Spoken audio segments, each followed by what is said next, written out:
You are now listening to the Old Head, New Head podcast with your hosts, Eric Iberg and Ethan Schaefer. Goddamn kids. Shut up, old man! All right, so last time we talked was the Tanner episode, and we didn't do the tally at the end. How many doobies did you smoke in that recording session? Fuck, do we count the waiting time period when the electricity cut off? I think so. Okay, so when we started the show and did that, we had 9. And then I think I had 14 on our 3.5 hours at night. 23 fucking Dubois, courtesy of Blazy Susan, courtesy of Rasta Jake, Dark Horse Farms. But we all fucking stoked again, buddy. We back in action. A booyah. We're back in action with bags of fucking rolling papers. And as I said last time, Ross Jacobs going to hook everyone up. And when these release, if you enter Inspired over on their website, we'll have all the info up. You get like 10 or 20% off. I don't remember what he said today, but all the info will be below these shows. Big up, Ross Jake. Beautiful. And every week, your studio, if you could call it, is getting enhanced. It looks like you have a light pointing at you now. No, it's just because I went back to the phone, remember? It was so much darker on the computer, so no lights, just fucking... Wow. Cameras on phones are a lot better than computers. Look at that. And where are you coming to us from this week? You mixing it up? Southshire, Minnesota. Same place, different time. Yep. I'm back at Wynn's Airbnb, attached to the Goodwin shop in Welch's. Shout out to Wynn. Shout out to Josh Frazier. Appreciate it very much. Iberg and I started off with a little tech difficulty, so if it sounds different, I had a mic problem. We didn't know it until we just started recording. So if anyone thinks I sound different from the previous, 100-something episodes I've done, that's why it sounds different. The mic finally might have shit the bed. We're going to see afterwards. But who we got today? Today we're stoked, man. I got to learn a bunch about Mr. Mageau. Mm-hmm. So, as we're doing this new head, old head, and we did Alex Hall and then Tanner Hall, we're back to a new head. And it's pretty awesome. And he was one that you suggested. I've been asking you to pick out the younger guys. But what was your idea? I learned a shitload more in the last couple of days about him, but from your perspective, why is Mr. Mageau so dope? I like Mr. Mageau because I think, even though he's been a knucklehuck, Mr. Mageau is like your definition of a true blue film skier. True blue. Yeah, he puts out the sickest parts. He's been putting out a lot of videos with Level 1 lately. He put out those sick real ski videos that I'm sure you saw. And this is the other thing about him. I think that he's your archetype of your favorite skier's favorite skier. He goes to Kimbo. Yeah, he goes to Kimbo, wins the rider vote. Everyone loves his style, and he's just a styling dude that's doing a lot of cool stuff over the past few years. And I don't know much about him. I learned a little bit through the research, but I think that's the coolest part. He has a little bit of that mystery thing going on where you don't quite know everything about him. So that's why let's learn, man, because I'm excited. It's definitely pretty surface out there from what I learned. Yeah, I think we're gonna get some new facts out of him, and I'm sure you did some good digging, as you always do. Yeah, he was a tough one. Yep. All right, let's send him the link, and we'll get rolling. Let's see. All right, now we're waiting on Mageau. Wait. Day drinking, man. That's what this podcast has brought me to. But I got so stoked watching this shit, I got a 40 last minute. I was like, fuck it, man.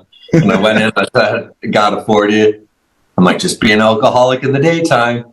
I had to slow it down. It was my birthday yesterday. We were drinking all day. So today we got the pure, unflavored seltzer water. Chink. Happy birthday, man. How old are you? I'm freshly 26. Oh, booyah. What a great year of life. Yeah. My mid-20s have been much more enjoyable than my early 20s. I think I think those college years are a little overrated, man. All the best shit I've ever done in my life has been afterwards. So I've been enjoying it. I can't relate. I didn't do the college. Yeah. I saw my friend's party. Yep. Mageau. Did you figure out how to say his last name proper? Yeah, it's all French. Mageau.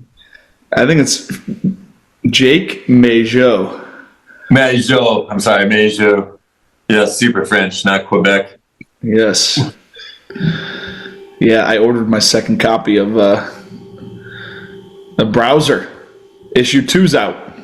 39 buckaroos, man. Is that what did magazines used to cost?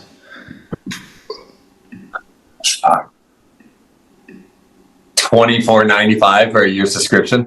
For a year subscription? Oh god damn. Maybe two. So it was all like the magazine world was a hustle for advertising dollars. So all the numbers were inflated.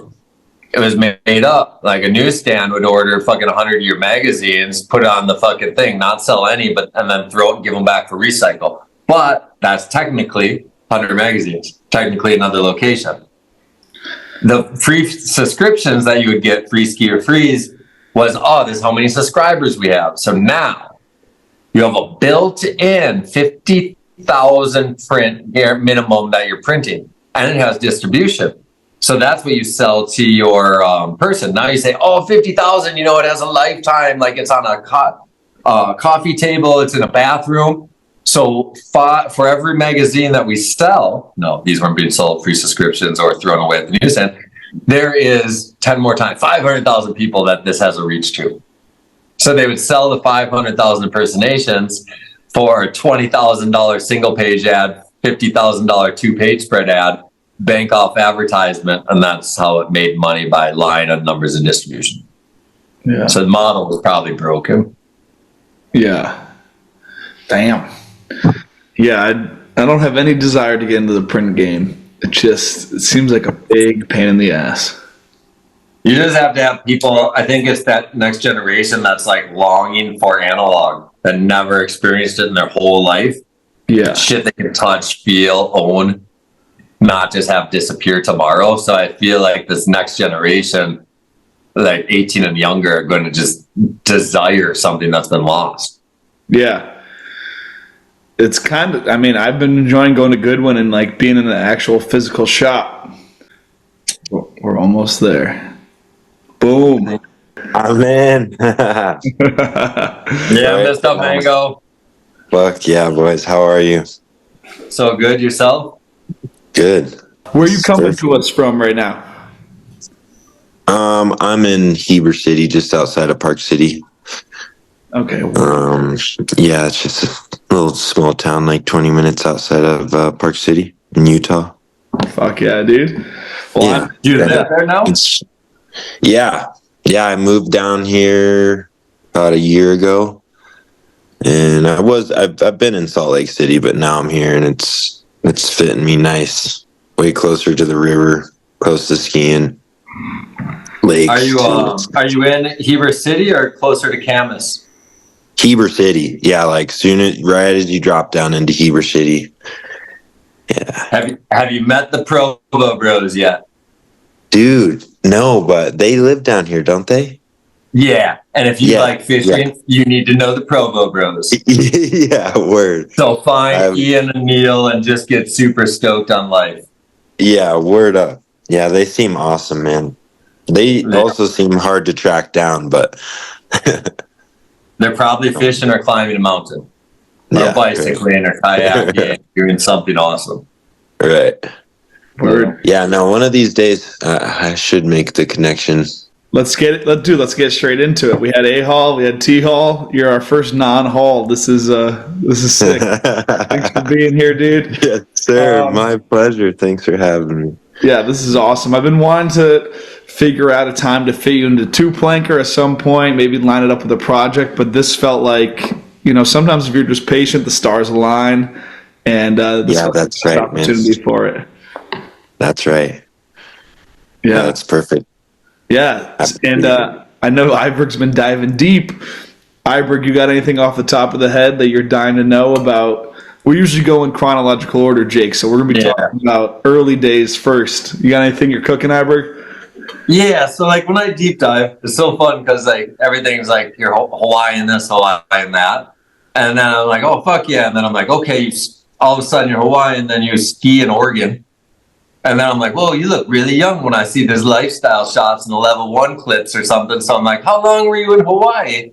Yeah. So like I'm curious how long you were in Hawaii before you came to Oregon. I'm curious kind of like what your parents did to move so far away and a different kind of climates, let's say, even, you know, cultures and climates, and just be like, so I'm kind of interested how you even, I don't know, came about in this world, you know, from parents first. Like what are your parents? Are they both local Hawaiians? Okay, right on. Yeah. So I ended up moving.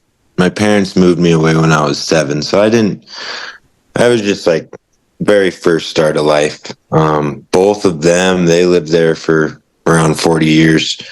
So they were not born there, but they kind of had it rooted in them just over time. Like my dad, he grew up in Michigan, but he's more of a local boy than not, you know. Okay. It's pretty cool. And my mom, they've both moved away and gone back. And my mom's done it now like 3 times. She actually just moved back.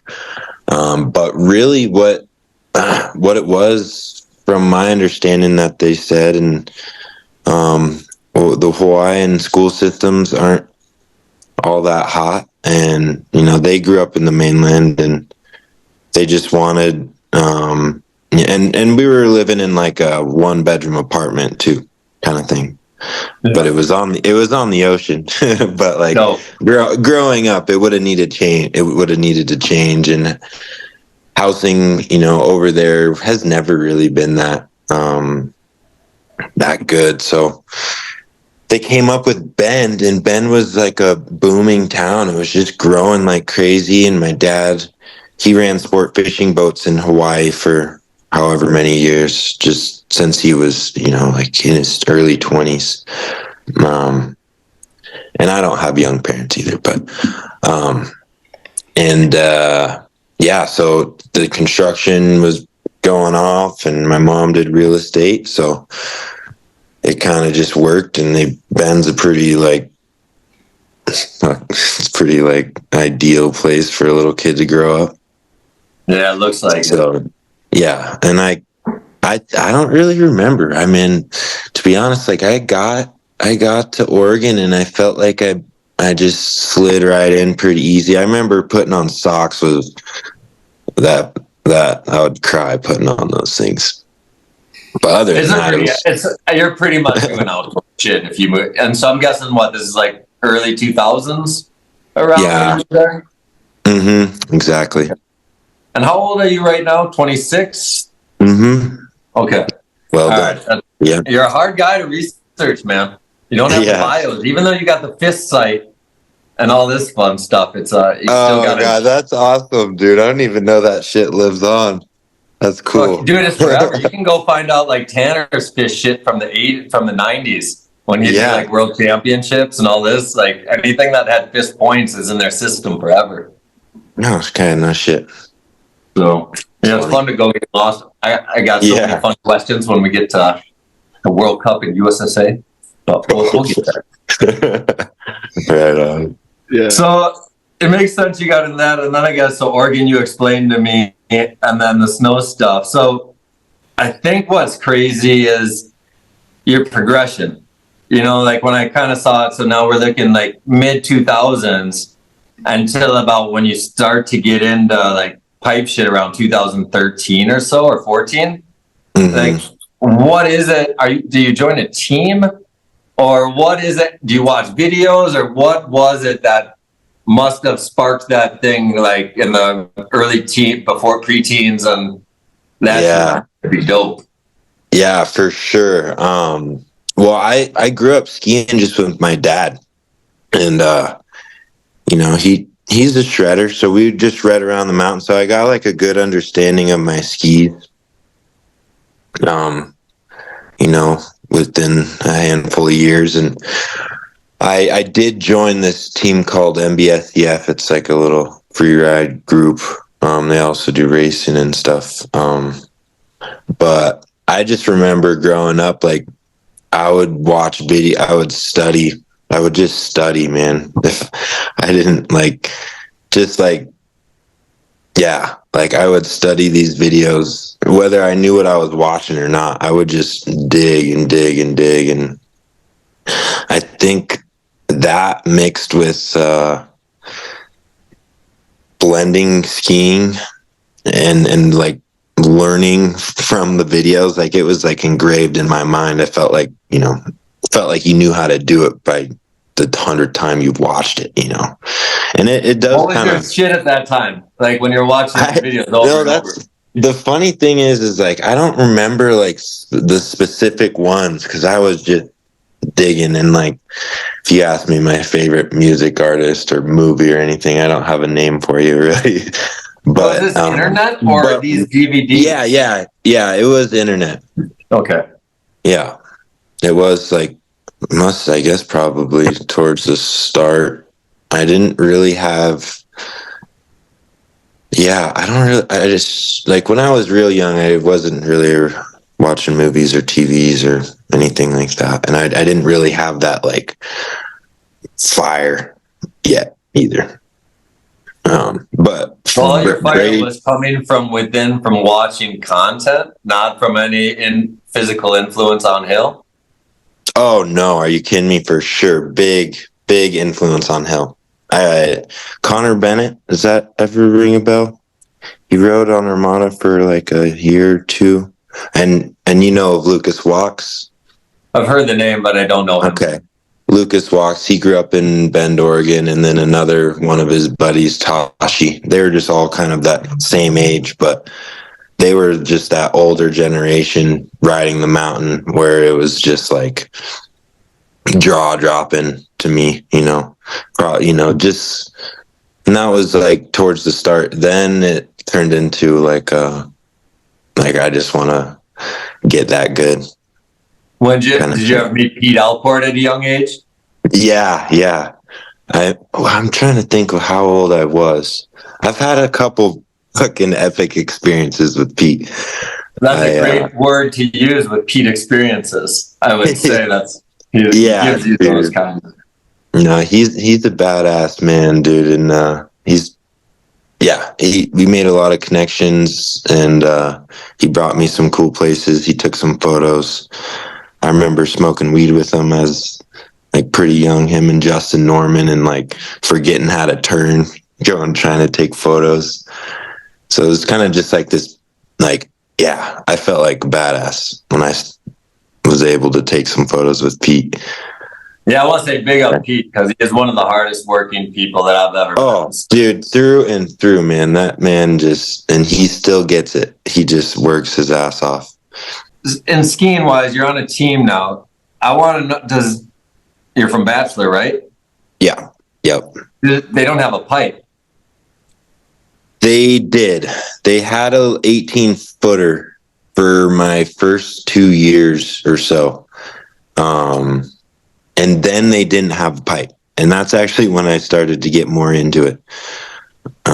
There was the USASA competition. So we'd go to, I think Meadows had one at one point. So we could go to Meadows and then Copper. But yeah, that was so you pretty much only did pipe for the idea you go to like a rev tour or whatever the fuck, and you're like, I'm going to do slope style, I'll do the rail jam, and I'll do the half pipe because they're all available to you. Yeah, pretty much. Okay. And I liked the feeling of the half pipe. It's my favorite element, so you know. Like, it's just when I read that you did it, like, then finding footage of you and people saying you rode it different. I'm like, what the fuck? Why is it so hard to find you riding pipe shots? Well, I barely. Mango. That was my problem. I didn't ride enough of it. I wish I did. I wish I did more, but I think it helped who I am today, like with my skis. But that sucker, it just takes a lot of time in there. So you go to these rev tours, and what I thought was crazy, I think you made the out. It says U.S. team, but that could mean development team or whatever. But Yeah, I you was must just have got like some spot just through rev things, and then they're like, "Yo, you ready? We got North America World Cups. We got all like." Because I saw it. I mean, I think you got thrown into Junior World Championships by age 17, right? Yeah. I'm not sure. And so I'm curious because this is why you're so ill. I only got to study numbers. And so now that you tell me this, I'm like, okay, half pipe was a second thought or fun because you enjoyed it. And I get it. Zero gravity, fucking no feeling in landings, maneuvers that no one's done because no one's pushing the sport like rails or jumping or whatever, because it doesn't work like that. And so I see you progress, but then in that 2-year time period, I'm like, man, you got second at fucking Junior Worlds and half pipe. Do you even sharpen your edges? I definitely not at first, but then that year, I think I didn't do anything to my skis. No, I think people touched them. I did. Are you skiing pipe on ON3P at this time? No, that time I was on Armada actually. So I had a pair of pipe cleaners that year. Then I went to riding like 102 ON3Ps. And what year would that be? That was like after I had skied pipe for a little bit. But yeah, no, it was a pretty loose operation. I mean, I liked a fatter ski. It's just because that's what I was always riding. But yeah. When you make that development team and you're like 16 or whatever, and I see it's like a full schedule. It looks like it's every weekend from NORAMs to whatever contest. Yeah, are you almost fully pipe, or do you have time to do other shit in between at that time period at the beginning? Yeah. I'd have to look back at the years, but I did like filmed Roasted with my buddy Oliver, which was just like a fun little movie that we made. And Stain too, I think I did some pipe in there. And so there was definitely time. I mean, basically anytime I wasn't competing, I was trying to ride something else, just because it turned into like pretty intense, and it was just like, that's not, I want something to, break it up, have a different feeling. So was filming equal in your eyes since day one of competing? Like, did you always put little edits together or something with the crew? Oh yeah. Or like, just would like try to film like little things, and like never much, but I was always into that side of things. And did you want to make a movie or edits like at the same time wanting to compete and do well? No, I wanted to stop competing the year that they put me on the development team. I just was like, this is like not really my thing, and I just want to ski like everything, and then they put me on, and it was like, well, fuck, it got me all stoked. I was like, damn, well, like, that's pretty rad. And I got a little juice from it, and then it didn't last long. I just slowly, it was like, I met a lot of people. I got to travel a lot, which was awesome, but it also just made me realize, I'm like, oh, this is just not the environment that I want to be in constantly, with the competition thing and just like that pressure and like demanded to do something at the time kind of thing. And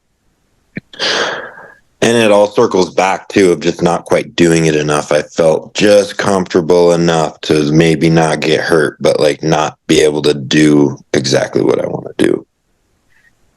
When that schedule is so full at that age, like, do you have anything that's covered when you're on the development team, or do you have to pay to go to all those locations? Yeah, you got to pay. But what was special, or I mean, there's like sponsors and donors. So there's just rich people out there that are helping you out and like helping the helping the athletes, the younger athletes.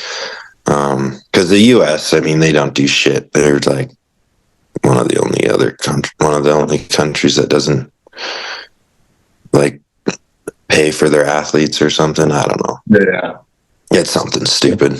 They got a weird operation going on. But you were able to do all that, and it wasn't a huge financial strain, like on you? It was a little bit for sure. I wasn't also paying. My parents were helping me out. But if there wasn't like, there's this one T2 Foundation. If there wasn't stuff like that, there's no way I would have been able to be a part of it. Well, that's awesome to know. I never knew how that worked, like as far as coming up. I only knew the kids that didn't access the funds because they didn't need to, right? Yeah, so, exactly. And then I'd only hear the stories on how much they had to like spend on their development team or C or B team, because pretty much like from Mogul era, like unless you're on A team, like flights weren't even covered. Exactly, and that is exactly how it was. But they're like, you need to be in Switzerland at like this time or whatever. So there are people out there that hold it down for the people in need. Even like my buddy Eric, he was a aerialist for the U.S. and he went for the Olympics once, and then his second year he couldn't afford it, and he was about to not be able to go. Yeah. And he's like a second-time Olympian. But that's just kind of showing how the U.S. works with their team members. It's just like donors and stuff. From my understanding, I'm not sure exactly, but. So what was the biggest thing when you made the thing that made you want to quit right away? Like, and then that, like, so you want to quit something, but then you almost put 2-3 full seasons of energy into it. Yeah, and a lot of it was my progression. I wasn't feeling the progression as I wanted to. And then along with that, I moved out to, once I graduated high school, I moved to Salt Lake. And then I ended up with a good group of buddies that were all skiing street and filming. And Oliver Hoblitzel, which maybe you know of. Yeah, I've read a lot about him. He sounds like he's like kind of your film dude from the beginning. Yeah, he's like my man. He's the first dude that's actually like been there to film me. And so that was just like, dude, the room just lit up. It was like, holy shit. I'd never been with like a bunch of dudes that were just like bad to the bone, super like-minded, and just like grinding every day and wanting to film and like doing shit that would, it's like making me like push myself. And I'm in situations where I'm like, oh fuck, like I've never done this before, or like I've never built a jump this big or whatever it is. And just having that atmosphere was like, that was like pretty game over for me. And then I go back to the competition and I'm like, can't smoke weed. I'm not enjoying myself outside of skiing. I'm just sitting in this room with other people. And granted, like everybody else I have nothing against them, but they weren't my best buds, Yeah. And then I got this weird pressure to like, to put it down when I'm supposed to put it down, and I just don't operate like that. Then I'm not fucking that contest scene is scary as fuck when there's a wind, and then you're trying to hit the smallest train in the world and boost, and they're like, we got to run the contest. There's a lot of fucking money. You're like, that wind is gonna put me in the bottom. Yeah. And they're like, go! It's blue out. Looks great for television. I think it's the scary, like sorry to interrupt you, but like pipe to me, I love it more than anything. But like, dude, I remember like, so maybe it was your last year, 2018, when I watched Sochi Olympics. One of the craziest feelings I've ever had in sport was I'd watch everyone go. I'd hold my breath until they land. Yeah. Every trick. And I would hold my breath like 8 times. And I was like, yo, I've never breathed like this before. But I was so scared everyone was going to end their career every run.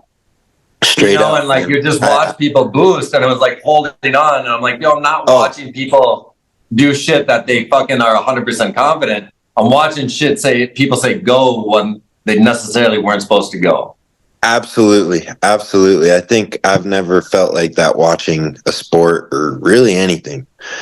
Like, and I'm like, dude, it is scary. And there's multiple competitions that are like that pretty much every year. It's like, it's gnarly. It is so gnarly. But the people doing it, they're just so damn good that they hold it together pretty well somehow. Perfect pipe conditions. No wind, bluebird, nice texture, hold edges. Who would you like to see 5 guys in a pipe? Like, because you were in it enough where you had to like look at some guys and be like, yo, he's kind of sick. Might not be my style, but holy fuck, man, how do you do that or this or this? Who do you think the others were in your time? Well, Duncan was a huge inspiration for me, for sure. I mean, like the biggest, actually. That was like he was the god for me because it was way more relevant, and his skill was still just so good. Agreed. But then I gotta watch like Noah Bowman, Taylor Seton still holds it down. Like he blows my mind. And yeah, and then like if there was such thing as street pipe skiing, he'd be like the street pipe skier. Yeah. Bo James Wells, I gotta watch him ride too. Gus Kenworthy at one point was like insane to watch. Insane. Maybe he had the most Tanner and I say that we think he had the most like perfect run in history. It was like a Mammoth run or something, or Park City. Yeah, Park City. Oh my god, dude! You watch it live and it's just like, but then he stopped skiing and he would take these crashes, dude. These crashes that were just like, holy shit, man, gnarly. And then, so yeah. But Halfpipe, man. Love pipe. Have you ever thought about filming a pipe? Do you have any pipe segments that you've ever filmed in your filming career since you've been retired? No. Do it. I Find the dopest fucking undervert 15, 16 footer that you can pop a bunch, like, and just fucking go to town. Yeah, like a small pipe would be perfect for me. An 18 back to the roots would be. I'd have fun in that. I had a dream since we were supposed to do a whole pipe segment with Phil and Henrik for Be Inspired, and I've been trying to do it. So we're at like 9 years now, still trying to do it. But like, I don't, dude. It's just like, and that's the whole thing. Like, all you do is you get this 50. Because if you remember, do you ever see the Education of Style? Yeah, of course. So that was a 15-foot pipe. And it was. And then we filmed that the second week in June. So then it was soft 15-foot undervert, right? Yeah. So you can pop the fuck out of it. And Henrik's like, maybe I'll try a double. Yeah. And it was like, all it is when it gets to that level, it's just like so fun downhill facing quarter pipes.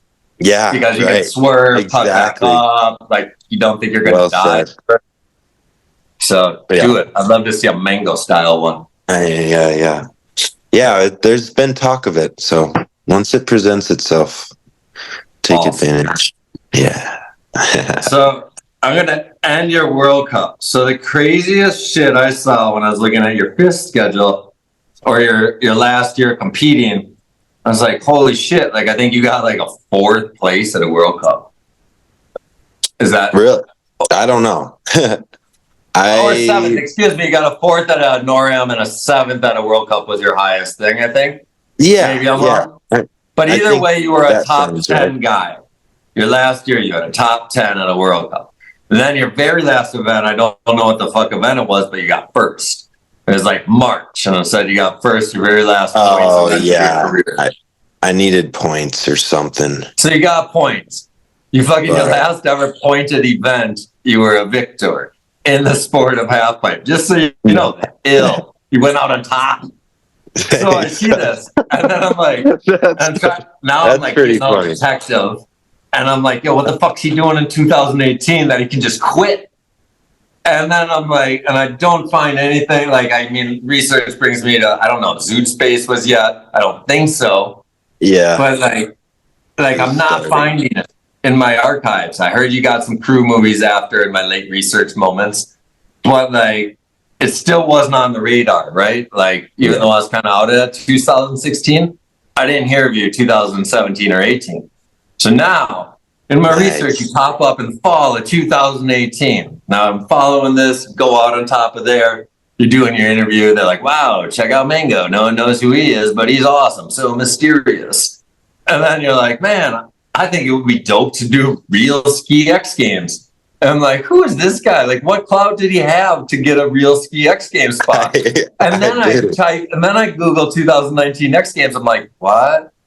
And then he was fan favorite. I go, so you went from quitting Halfpipe in spring of 2018 to having a dream in the fall, saying whenever it happens, to executing an invite probably within a month or two of that New Schoolers article, to executing a fan favorite, which could mean because best is perspective of people. You're a winner, right? Like fan favorites is dope as a gold medal for sure. So my head hurts because you're at 9.5 months from quitting something, dreaming something, executing something. How does that year of your life go? Or I guess for goals, like how do you go from one thing and being like, I'm over it, to being able to, and that's what I'll figure out through this conversation, but like, is it all visualization or like, what the fuck are you? Thank you, Iberg, man. That's big. Thank you so much. Yeah, you earned it, buddy. That was a pretty epic turnaround for me. But really, like kind of how I mentioned Oliver, being able to, I ended up moving in with Oliver. So we started living together, and we were just, and he's like, you know, he's always thinking about what we can do, or let's go do this. He doesn't sit around. He's the least laziest motherfucker on the planet. Like, he loves shoveling.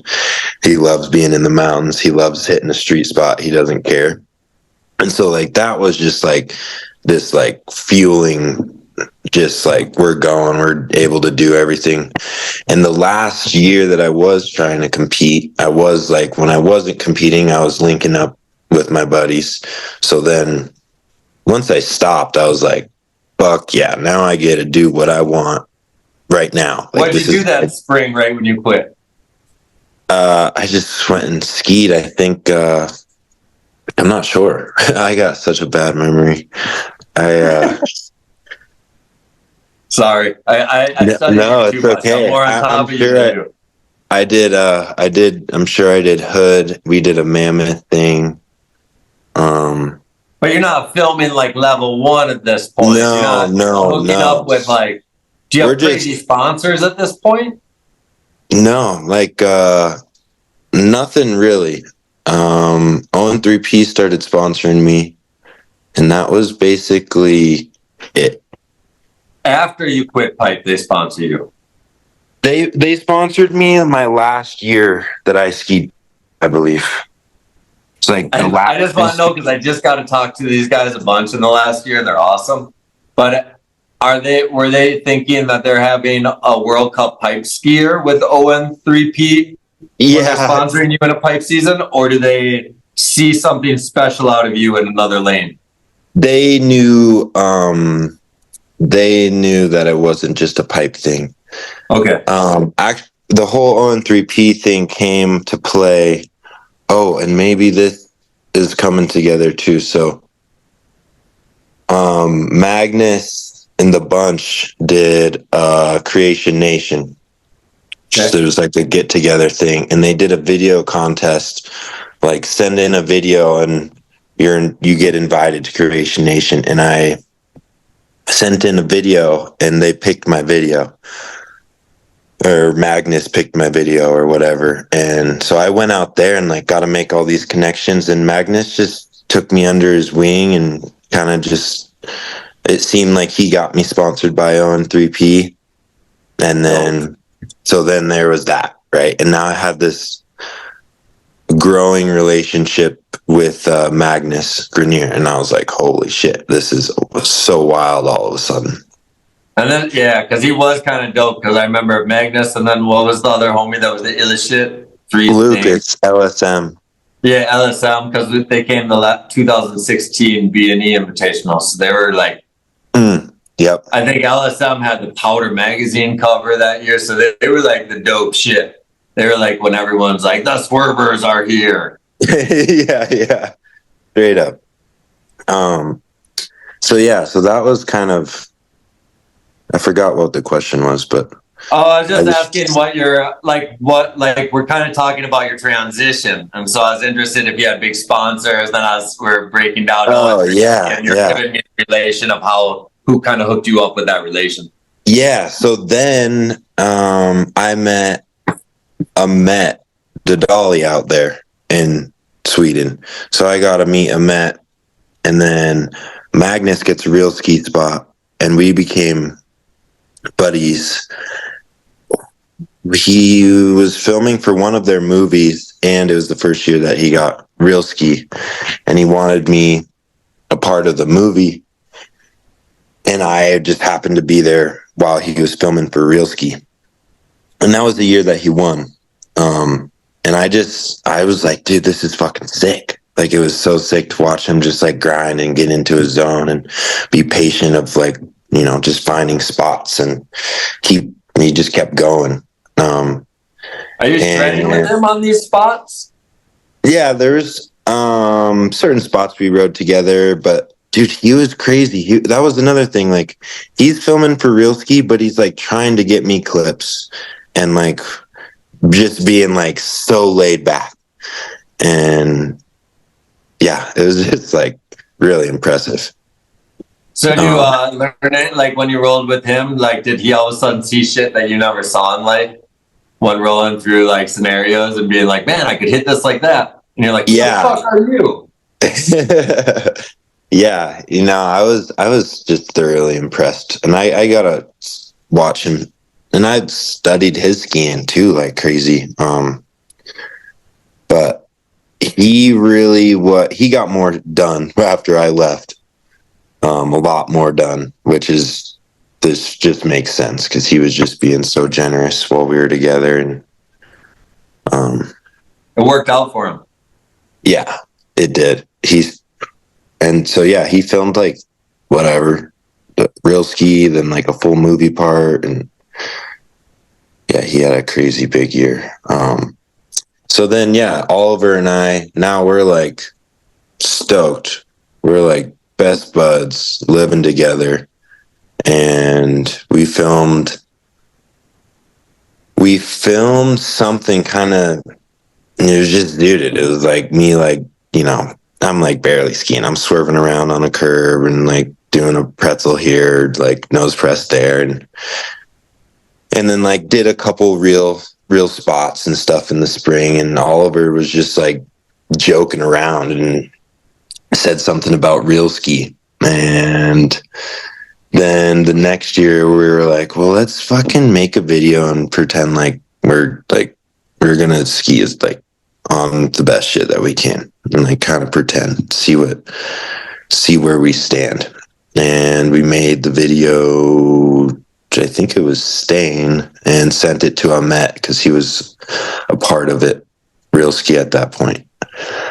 And that's the last and then it just came you together. had Matt and Magnus in your corner, the defending champ, and all right. Yeah. So that was where I was lost in adding it up. I was like, yo, where's Klaus, man? But Amet really, like, I get it now. You earned it. You had the like allies. And I had little Mitch. I don't know. I think a great story for that, for anyone listening, a kid that's all stoked on you. It's like your skill and relationships mattered, right? Relationships are huge, man. It's everything at the end of the day. Yeah. So big up Matt, big up Magnus, man. Thanks for putting fucking Mr. Mango on a platform so the rest of the world could be able to learn them and experience it. Because it is wicked, man. Like, I don't know, the fan favorite to me is a huge thing, Like, like, because you can have your peers judge you, but when said and done, you're entertaining people, not people that. Yeah. When you're equals at skill sets, but you have your own lanes, it's almost impossible because you're totally only picking your favorite. Right? Like, especially if you're a judge. Like, it's one thing if I'm like, man, I love Phil and Henrik and Tanner style. But if I have to be a judge and then all of a sudden I don't like someone's style and that affects their position, it's just the way judge sports work, you know? Yeah, exactly. So-called knowledgeable people get to judge you. Yeah, no, it seriously. And that it was really special too, because I'm extremely grateful to be able to do it again. And if that didn't happen, then I wouldn't have had that chance to do it again. So that was also just like a cherry on top. I'm more proud of my first video that I made.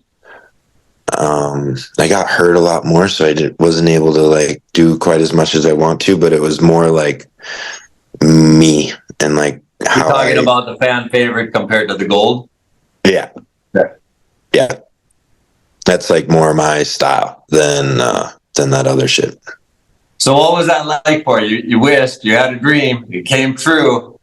Like, were you like, did it beat the shit out of you of what reality was when you have to, like, was it kind of like it's just like dropping a pipe when it's windy and you got to get the clip no matter what because it's got to be done in a month?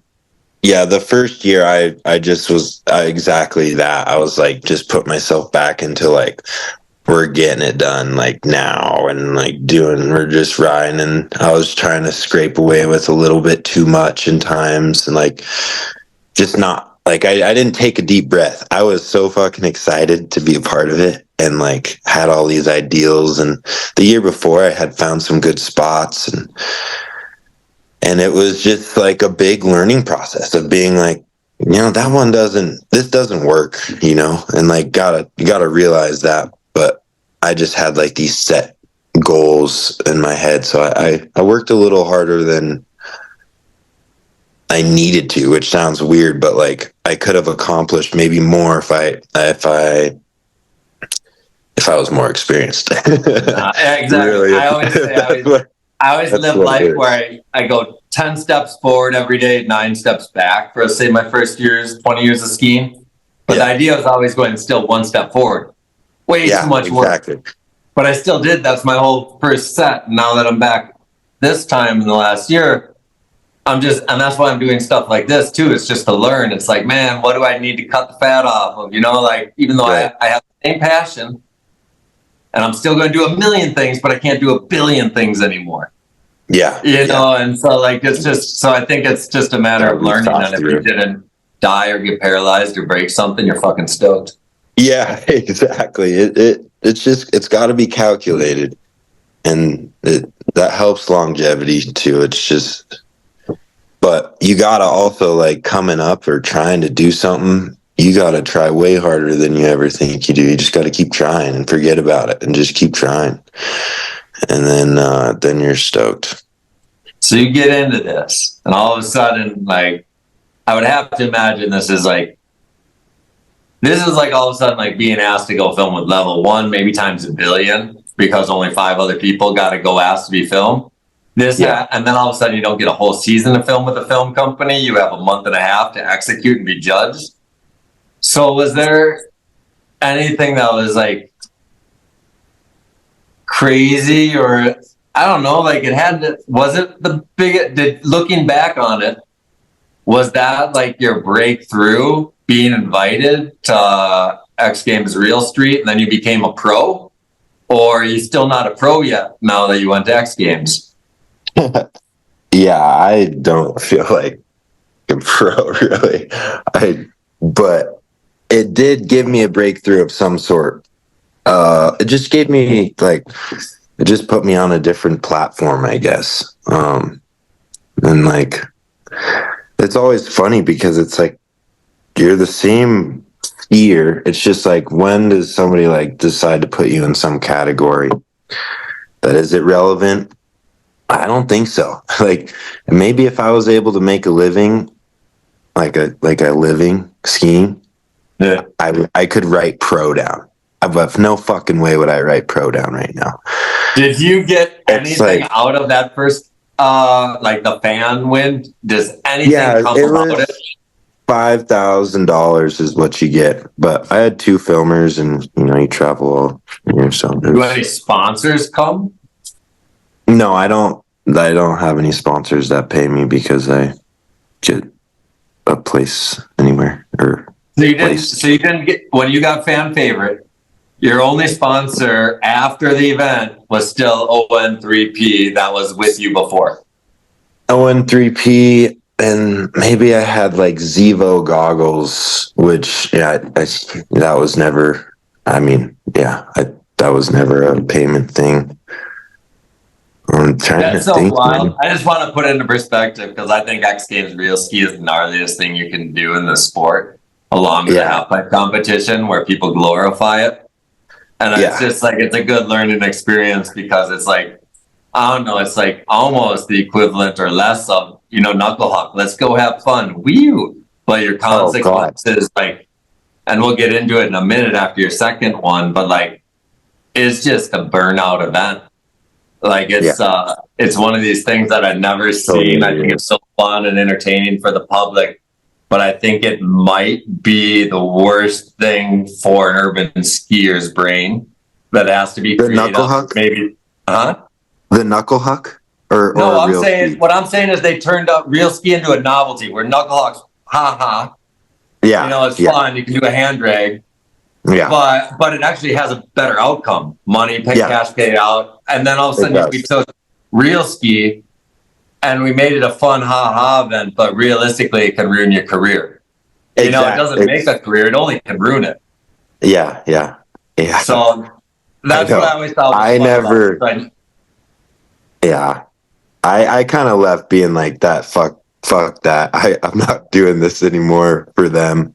Like, if I want to make a video that badass, they do not get it. It's just like I wish I didn't sign away those 2 videos that I did for X Games. It was like this giant, crazy experience and opportunity, and like I don't take it for granted, but I think exactly what you said. It just feels like a for them, and it's like I just put like every little fiber in my being towards something, and one crash I would have been in debt even if I won both years or something. There's like that thing, and then I go to knuckle huck and you ride 5 times and they pay out the same fucking much for you to work 2 months, and then you hit the knuckle 5 times. It's like I hate that. It grinds my gears, man. It grinds my gears. So like I would have felt more rich making that part and just holding on to it and releasing it under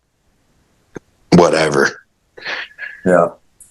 At the end of the day, and that's how I feel now, because it's and it's a great honor. I wouldn't trade anything in the world for what has been done, but it just feels like something was taken from me. And in your defense, I want to say, from a fan's perspective myself, like all I do is watch the best people when I watch that whole series contest. All I know is you guys are the best because you're calculated. And a lot of times when doing anything in an urban environment, you have to be 100% visualization before, because you never got to visualize it ever in your life until you saw it. Right. So when all of a sudden you have to eliminate visualization time on creation of something that's never been done, and then you speed it up. If we go through all the people that got injuries out of that event, like pretty bad ones, and then it takes away from the rest of their season or maybe career or just whatever. It doesn't have it. It had no payout. Exactly. Only for a TV show, really quick, that mattered one day of the year.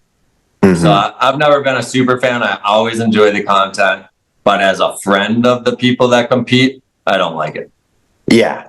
And I'm right there with you, man. And it's something that like I wish I could still get to watch real ski or something, like I am a supporter. I think it pushes people to a really rad level that maybe they wouldn't get to necessarily. But I think filming with somebody like Level One or like groups of people, like I was saying, like when you're surrounded with all these like-minded people, you start building, and then, yeah, that I think is just the best. Yeah. Yeah. Yeah, I wanted to actually ask you something about that, Jake, because I've always wondered, when you guys get invited, what do they give you, like a rule book? And like, I'm sure you have to sign a bunch of stuff. Like, what are the parameters they're giving you for it? Like, and say, are they making you sign something that says, hey, if you get hurt, this isn't on, you can't come back to us, complain, even though it's our contest, blah, blah, blah. I'm just like wondering all the info that they throw at you guys when they send you an invite. I would have to look back, to be honest. I definitely know I didn't look at anything the first year. I just said, yeah, get me in there. But it doesn't come back onto them. We're liable, and we're deciding to do what we're doing. But basically it's like music rights. They give you travel budget and a time frame. I should look back, man. It's kind of a wonder. It's pretty basic. It's like what he said, and then they just get to release it. They give you money for you to produce your shit, and then you can spend it how you want. So, I mean, you have to have your music rights, right? So if you know people, you can produce something yourself. But if you don't know people, then you got to go find some like rights-free shit. Yeah. So it's kind of like, it's really tough, like how it all works. You have to know a bunch of things, but those, because of who you know, is taking advantage of like something that would normally cost $6,000 to produce that song. So exactly. It's like, yeah, that's another hard thing. You want to be able to support these artists, and it's like they should be able to give them what you're worth. I do remember it says Disney on the bottom of the fucking email, and you're like, I can't even pay my filmer. I can't even pay the musician that's going to be, it's just like these small little things that when you are a part of it, it does kind of rub you the wrong way when you see it on such a grand scale.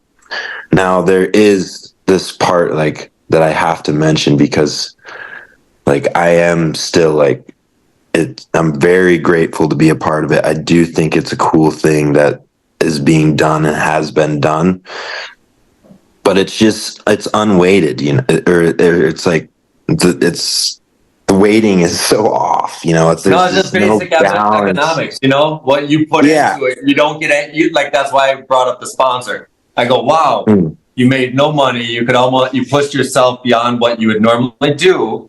So if you push yourself behind, already what you do is dangerous. Now you're going to push yourself. So do you get a return in that value?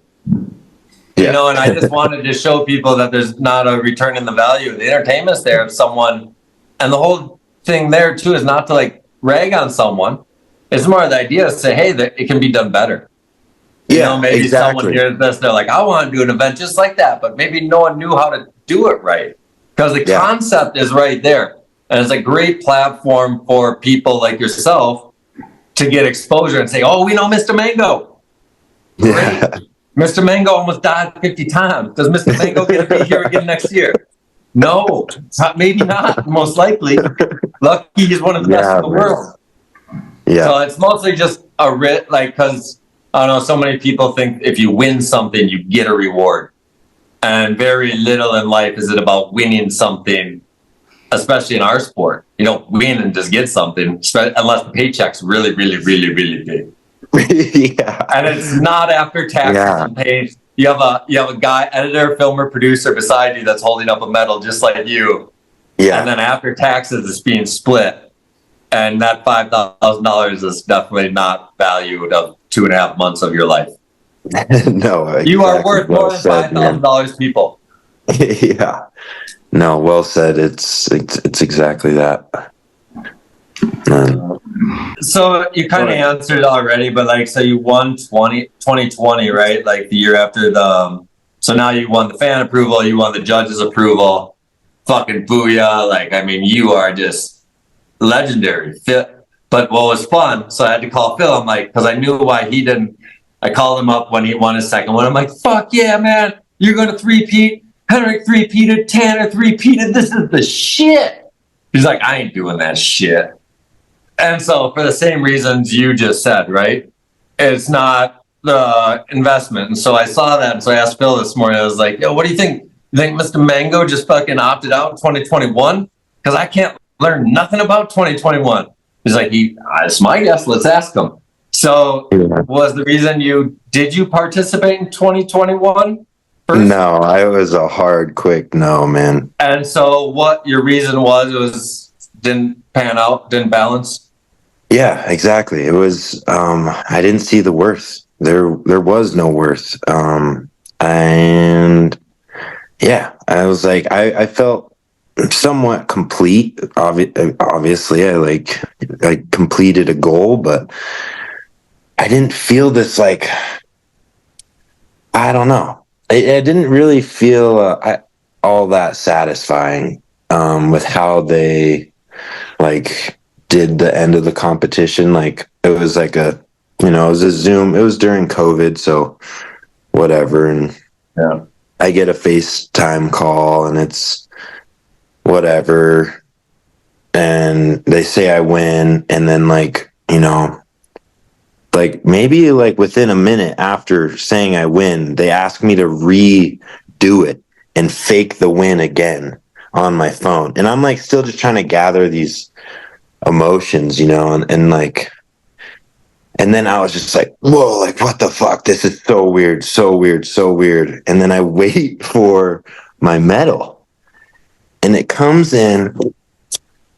They send it in this bag that you would order from Amazon with nothing in there. It looked just like this, and it was just the medal in there. And I was like, oh shit, I could have bought this from fucking anywhere. Yeah, I was like, it just didn't feel like this. Yeah, it didn't feel like there was heart behind it. And I was like, well, damn. And granted, it was COVID, and I was like, all right, like this is still, they could have put it in a nice box. Yeah, Box, like something. Like, something it would have just like, yeah. Put my name on it, like make it feel a little bit more like special. So yeah, it was just that next year it was a hard no, and Oliver was going to school. He was like, he had been planning on going to college, and just was like, once we got invited back, he said he like pulled out and filmed me for another year. Then it was like, we won. That's what we wanted. And he's like, I gotta go to school. But he gets nothing out of it, right? Like he's even been worse than you because he doesn't have sponsors. He's like, ooh, exactly. I get $2,500. Yay, I can pay for rent for the last 2 years. Yeah, exactly. So he's like, bro, I'm out. Like, I'm going to school. I need to like work. And so then, yeah, I was just like, after that, it was just like, well, like I'm sitting back. And then like the stars aligned, and Brady lived right down the street from me. And Brady was quick a transition. Yeah. It was like that. Okay, because that was the one I couldn't find either. Like, while I was diving, I'm like, yo, how does this work? And I'm like, and I don't even know, because I know like how Phil, like it's just nuts, right? Because it's really fun for me, because I work with Phil every day. So I'm watching, now even talking to you, I'm like, okay, Phil does the real ski shit, booyah. Phil does the Brady shit, booyah. You do the real ski shit. And then it's kind of like this little pattern that we talk about. I'm like, man, because I watched all 3 of your Brady projects today. And I even I hit up Brady. I think it's your last one. So I asked him if we could show it in Minnesota in September, and he said yes. Cool. But this shit is wicked, man. Like what you guys created, and so I just didn't understand because of how highly you spoke on paper of Oliver. I was like, what happened to Oliver? Did he die? Do you hate him? Did he fuck your girl? Like it didn't make sense, but now it all does. Yeah, dude, he went to school. And the funniest thing is, like, you mentioned inspirations growing up, and Brady was I just have to say he was like really my number one stamped down dude that I was like trying to. What was the How? segment or edit Him that and Mike. made him? Because he's He's not done from Oregon. slamming out. Yep. I would like, yeah, I would just watch like all sorts, the RCast, some old 4x9, but it was slim, dude. I couldn't, there's not like that much. So there had to out have been there. one thing that you saw first that made you want to find Yeah, more. it's like his front two, dude. Like Okay. tail press, shuffle front two, just what tail grab on the rail, just the simplest things. And like him and Mike, because they were kind of like duoing Mike a Hornbeck. little bit. Yeah. Yeah. And so yeah, that was just like, I mean, that was like real. Like I was like trying to ski like Brady. And granted, I also had other inspirations, but like as a style aspect, that's where I was shooting for. There was Adam Sather. He was an old snowboard coach, and he just, when I was young, I remember him explaining to me like, it's not how you get from jump, or it's like, it's not just jump to jump. It can be how you get from jump to jump. He's like, you want to be looking good and on your feet the entire way through. And that was just like something that resonated. And he was a snowboarder. It resonated when I saw these guys ski. And it was like, that shit like is so, it's like fine tuned. This other shit ain't fine tuned. They're just going. Agreed. And so what I want to know about Hornbeck, what was like, so you have something for Brady, like, do you have like a favorite thing, Hornbeck? Shuffle the forward, baby. All day. All day. Yeah, we still talk about it. Yeah. Yeah. That's fucking awesome. So to get it, so now stars are aligning. That's what you answered everything, my transition.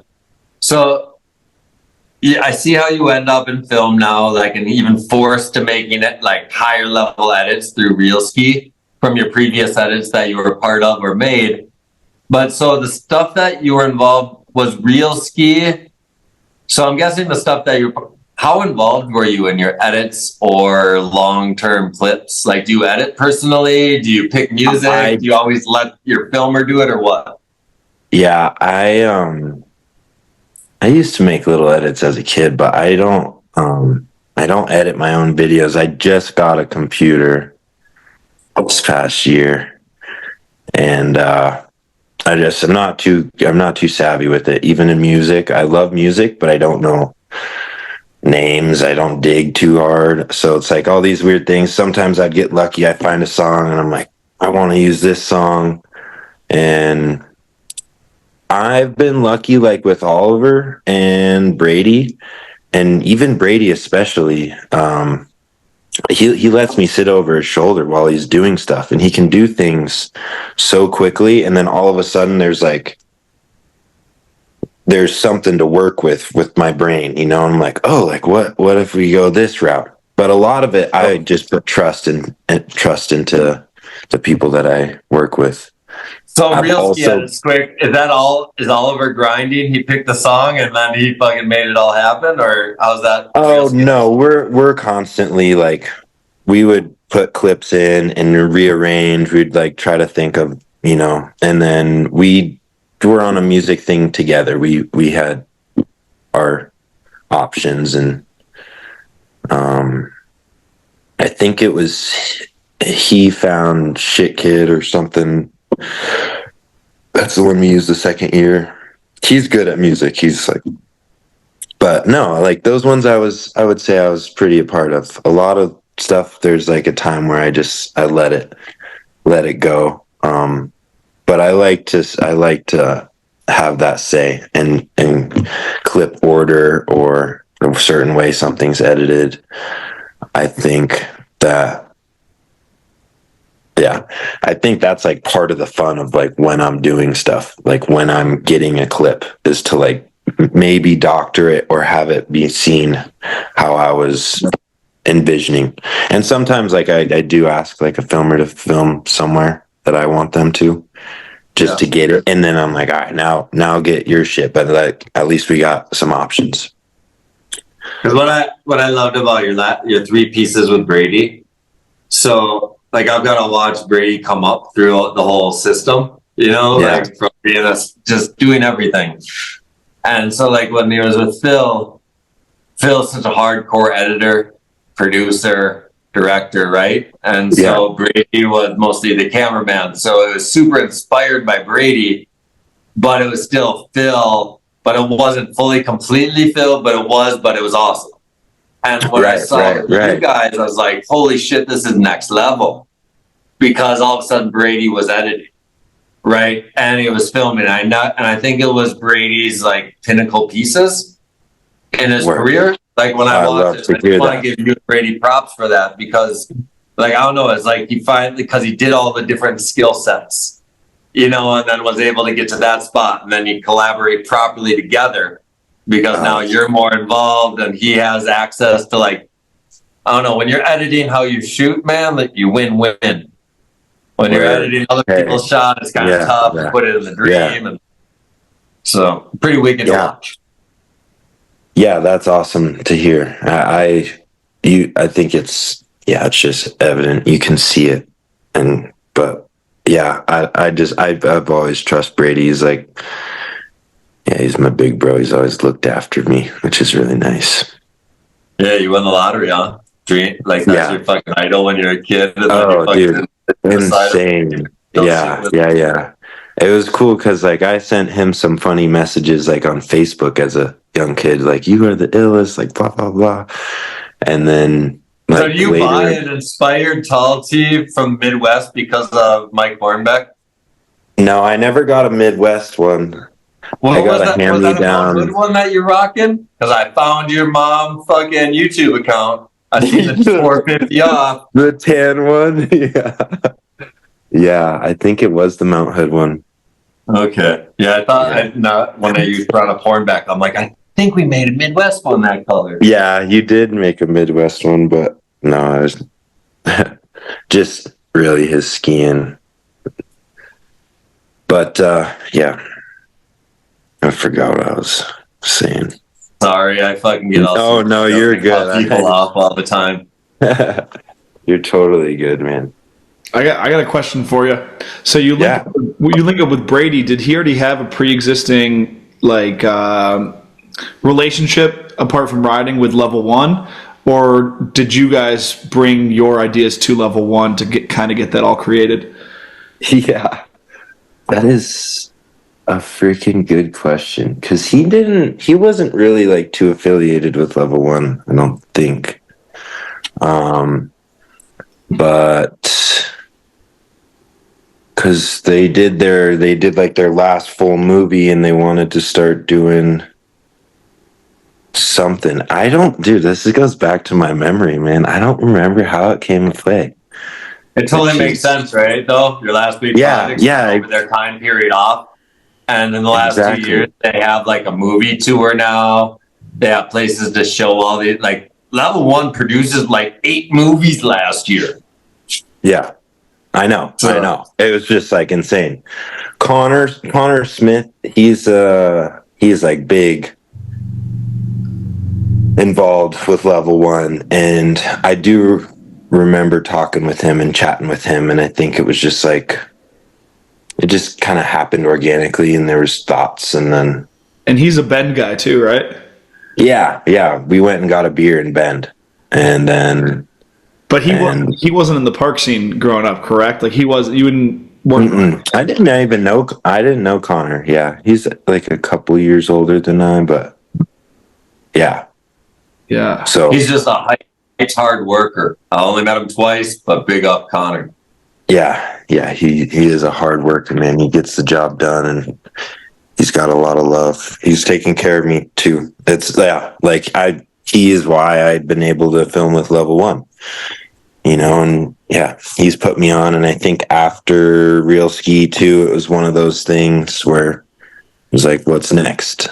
And he was game to put me on board. And Josh, he was also really helpful. Like I went to Denver one year and he's pulling up his old books and showing me all this stuff, and he's just been Berman's been a fan of mine, and he took me under his wing too.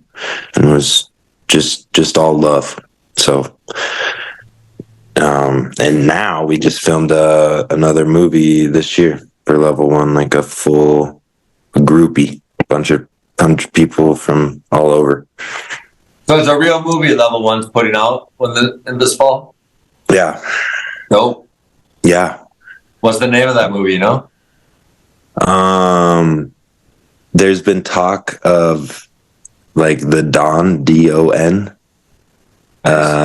Like, yeah. Your episode will probably come out in the 4th week of September, so it'll be out by then. But yeah, it's gonna be a lot of people. This was the first year I hadn't filmed with like my best buddies ever, which was kind of wild. And I don't know. I haven't. Who you going with them? Like, is it different ski kids? Yeah, Andrew Millenberger I got a film with, and I really, like met him this year. Cool dude, hardworking, can get around on a snowmobile real well. Good filmer. But just ski-wise though, like, are you going out with kids that you normally ski with? Because like, I guess I don't know. Like when I watch you and Brady and a real ski segment, are you ever skiing with anyone else, or are you a solo individual? Yeah, solo usually. Crazy. Yeah, it is crazy. I liked skiing with people this year a little bit. I skied with Jonah Williams, and I skied POW with Jonah Williams, and he's just a ball of light. He's just a flower, man. He's a really good dude, and it was refreshing to ski with somebody, but it still was like, I was like, ooh, I'm not doing this because we're together. And like, like you didn't want to see what you were thinking? No. Like if we're in the backcountry, it's like, we're going to come up with something that we can agree on and like come up. If I was like, maybe just me, I'd be like, all right, I'm going to do like this weird build or something that's like, maybe it's only a one hit or like a one trick, one hit kind of thing. And that's just what I realized filming, powder and in the backcountry and with people like you just, I don't know. I'm pretty easy. I'm not going to be like, nah, dude, we're not doing that. So did you enjoy it because you followed more? Like with I did enjoy it. Leader? Did you learn some shit? I did, absolutely. And Jonah is, fuck, man, he is an incredible skier. It is just like, just in awe all the time. He's just consistent as all be, and just has, he's just got so much flow. It's awesome. He's faster than you, isn't he? What's that? I don't know. I'm guessing when I saw your backcountry stuff, I see you as a slow motion guy. I call you a guy who has a great signature that I can read. And then the fast guys, they're like fast. But I know nothing about Jonah, but like, does he ski a little faster than you? Yeah, I would say so. I would say he goes a little bigger and goes a little faster. No, it's just fun because, like, say Kai Peterson is the fastest fucking dude. Like, I say is the best fucking skier. And so, like, if you ski with him, it's fast. It's like unsafe fast, scared fast. And then you'd have, like, someone who's Eric Pollard, who's the world's slowest person, who can ski a flat mountain and just be like, yo, what? So it's like the two polar opposites. It's not saying anything's good, anything's bad. I enjoy both, but there's fast and slow big mountain. What I did find out about Jonah, though, is he like really appreciates the slower skiing too. And like, even when we got to ride resorts, he's like doing right nose butter, left nose butter, switch carb this way, switch carb that way, just to get to the chairlift. He's like on all edges, going every which way, just like, I don't know what he's doing. He's just having fun, tuning in and like doing this. Like, he's not just straight lining the whole thing. So he's like, I can tell he just wants a piece of it all. Where'd you ski with him this year? We went to Austria. I went to ski this St. Anton, this pretty wicked resort. And then he taught me how to snowmobile. Him and Andrew taught me how to snowmobile up in Garden City by Bear Lake, just northern Utah. So I got a little bit of backcountry skiing in. First year on a snowmobile this year? Yeah. I didn't Pretty do a wild. snowmobile my whole life until idea. So that's 26, 27. So There you nice. go. You beat me. Still haven't done a helicopter. Have you done a helicopter? I gotta go on a helicopter with Trevor Kennison, and that was really cool. I haven't done like this year. that was 3 years ago now, maybe. I Fat Tire sponsored our project. Brady and I's, maybe it was our first project. Fat Tire Brewing, and they wanted to film. They were filming for Trevor's documentary, and I got invited and got to go ride with him. It was cool, but I haven't done any of the AK. Like, I would like to be a little puckered up, ready to drop. Yeah, you're ready to go faster. I think I'm ready to go a little faster. Wait. Yeah. Ethan, jump in here a little bit because I can go. I have a couple more talks and I can go forever.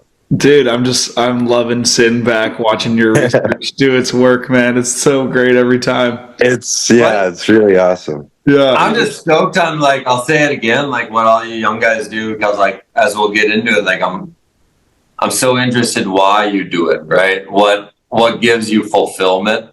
You know, like I'm learning it now, like but then I'm also, like I guess we can get into it now. Like, how do you even fucking survive? Right? Because I come from a generation where people could survive. Not necessarily. I'm going to say pretty much everyone I know, parents always made more money than my friends that are the best. Yeah. My friends that are the best still make six figures. Yeah. And stuff like this. So to put it in perspective, I'm always curious, like, I mean, Chris Turpin was the only dude I ever knew that had to pay for his whole life himself. I'm saying one pro out of my whole life that had no investment other than himself. Like no parents and stuff. So I'm curious. I think you're a fisherman, right, or something as well by trade. Mm-hmm. Like, so that's something where it's like a guaranteed source of income. Yeah, it is in the summer, and it is. And what do you do, and where do you do it? Like, I mean, fisherman's a big title that could be anything for me. Yeah, well, I've always worked in the off season, whether it's like, landscaping, or I built fences and decks in Oregon. And skiing wasn't funded unless it was funded by skiing. Once I moved away, my mom has always helped me with like my car insurance and stuff. And then everything else, I work enough that can make it happen. And I've been really fortunate with places that I've lived. Like, I'm not living in super expensive places, or I'm not even paying for a place to live. Like, I'm just sleeping in my truck for a couple months or whatever it is. And I used to go home and stay with my mom. So there's summers where I would be biking to work, get to work, then we're driving around all day, and I get a bike home, and there's no time to do anything. Like, there's no time to spend money or do anything else. You just go make money the next day. So like those times were like really, really good. And is this during like X Games real ski? Is that these times?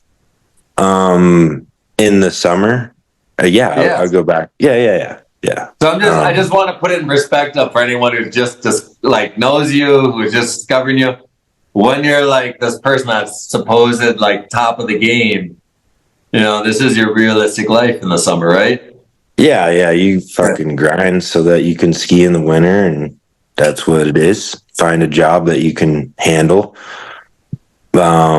But fishing has been in my blood. That's like, I grew up on the ocean. It's in my blood just as much as skiing is. Like, it's been there before skiing, and it's been a constant. So like, I have this balance, and it's like, lots of people ski and they fly fish and shit, but it's not like, what is your fishing? Are you on a boat? You throw a big net and then pull it up? Like, what is your fishing by trade? I take people. I've got a drift boat. I'll take people down the river and we fly fish. Okay. And then I've got a drift boat, the same boat, and I throw a motor on the back, and I'll take people out to the reservoir, and we'll fish, whether it's fly fishing or gear fishing, usually fly fishing. And then just on the Provo, right, it's 8 minutes from my house, like to stand on the river. And I work there quite a bit in the summer, and that's just walking and get people on their waders. I bring all the gear. How do you work there? Do you work for a company? Do you own your own company? What do you do? For the local stuff, like I just mentioned, I do work for a company.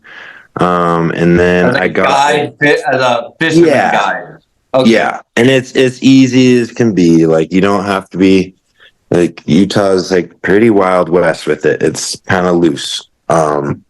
Now, to work somewhere for yourself, like you do need a permit.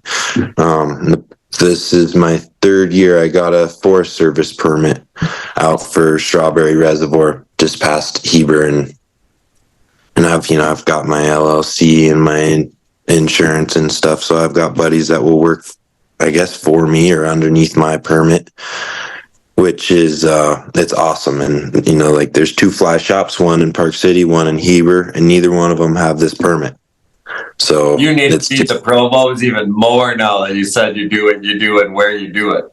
Yeah. So your business. What's the name of your fly fishing thing or your fishing thing, so people won't hear this one? The LLC was called Mageau Marine, but I haven't actually like jumped into it yet, because it is just me. Like, but you make money doing it.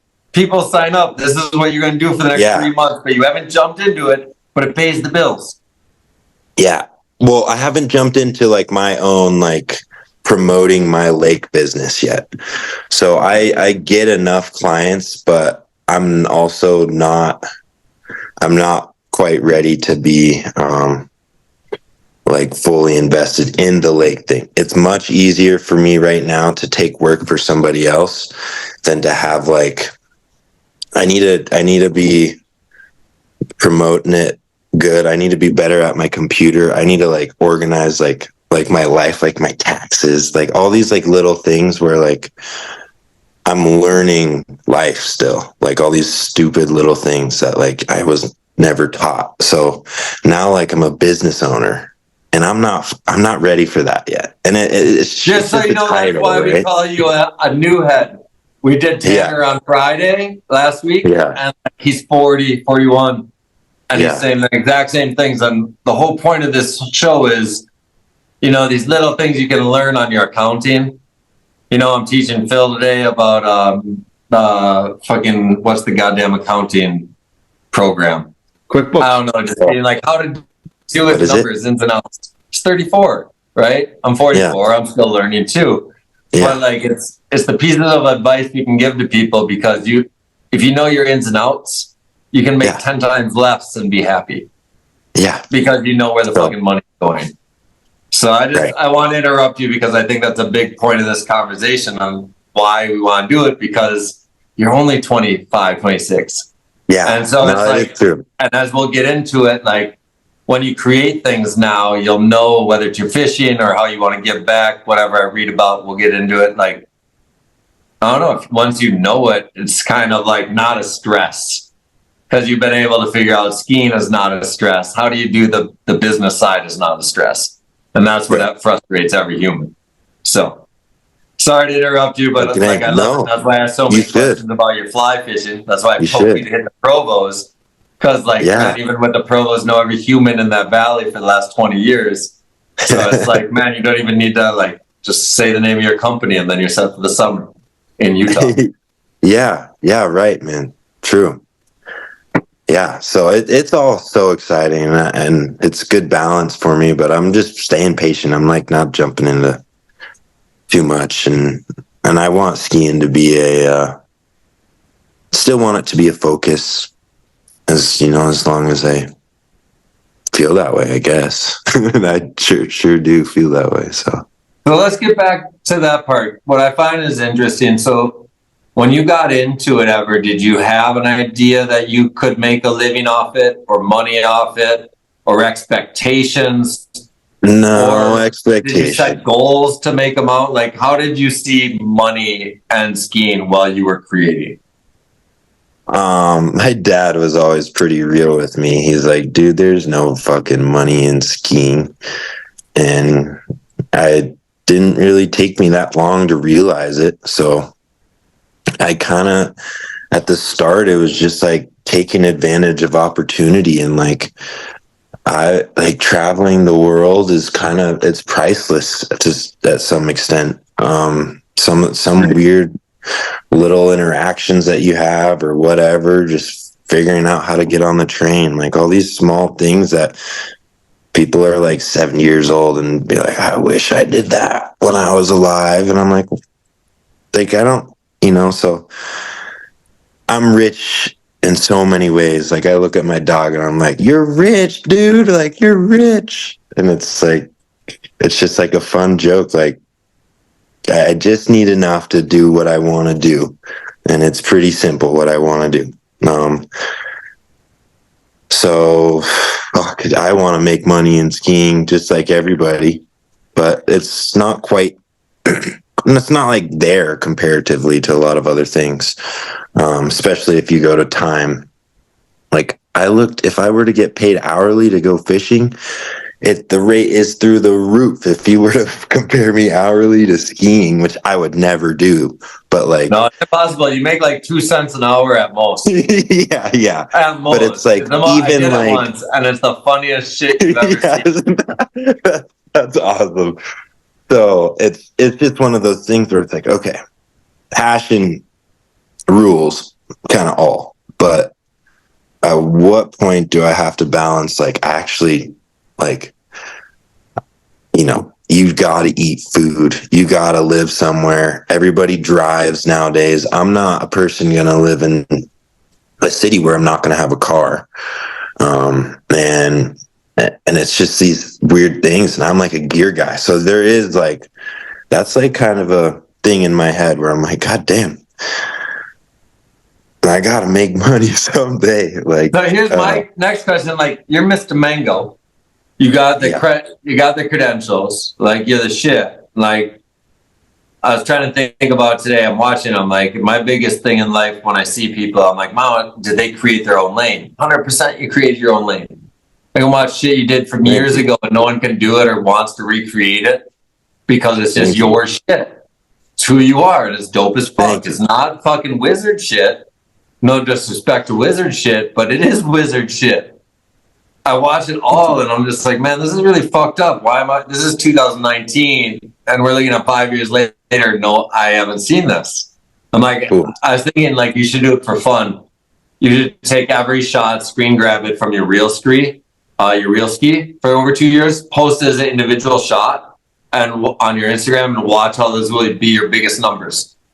And these are 5-year-old shots, and it's reused content. And I did it with Phil just to show how shit from 2013 is timeless when you create your own lane, because style is timeless.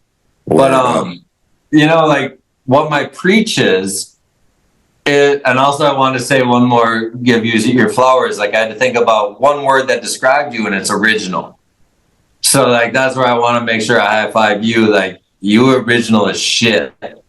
And so when like everyone's trying to figure out how to be the best or how to do this, like just be original.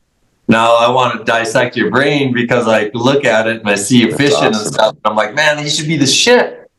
And I kind of get why like it doesn't work, but do you ever have aspirations to figure out a way to get paid from skiing? Whether create brands, companies, figure out a way you can work with companies, make more money with them, or try to go after sponsors, or just. I think I am because I'm real. There was a long period of time where I'm like, I just didn't give a shit. I didn't even give a shit if somebody saw what I did or not. I still have that feeling though, which I think it's an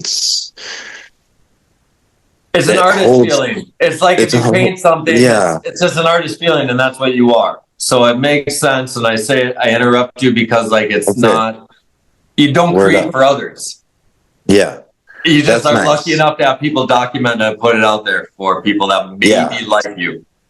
Yeah, straight up. And so it comes back. Like, I have been so fortunate with who I've been around, and it's just happened that way. But yeah, so I would like to make money in skiing. I would like to, like,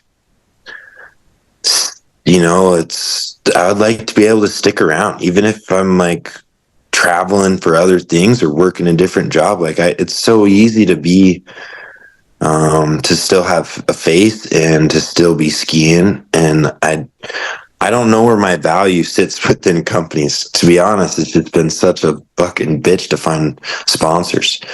686 is like sent from God. ON3P has been, supporting me for a long time and doing everything in their power. So it's like those two is like really holding it down. Is that who your two sponsors are currently? Yeah. And then Lawson's Brewing out of the East in Vermont, and Chums, they're sunglass retainers. But yeah, I don't know if they hear this or whatever, that relationship's not going to last very long. All right, this comes out in September, so maybe it's there, maybe it's not. Yeah, is what it is. But they're great retainers. So how do you see it?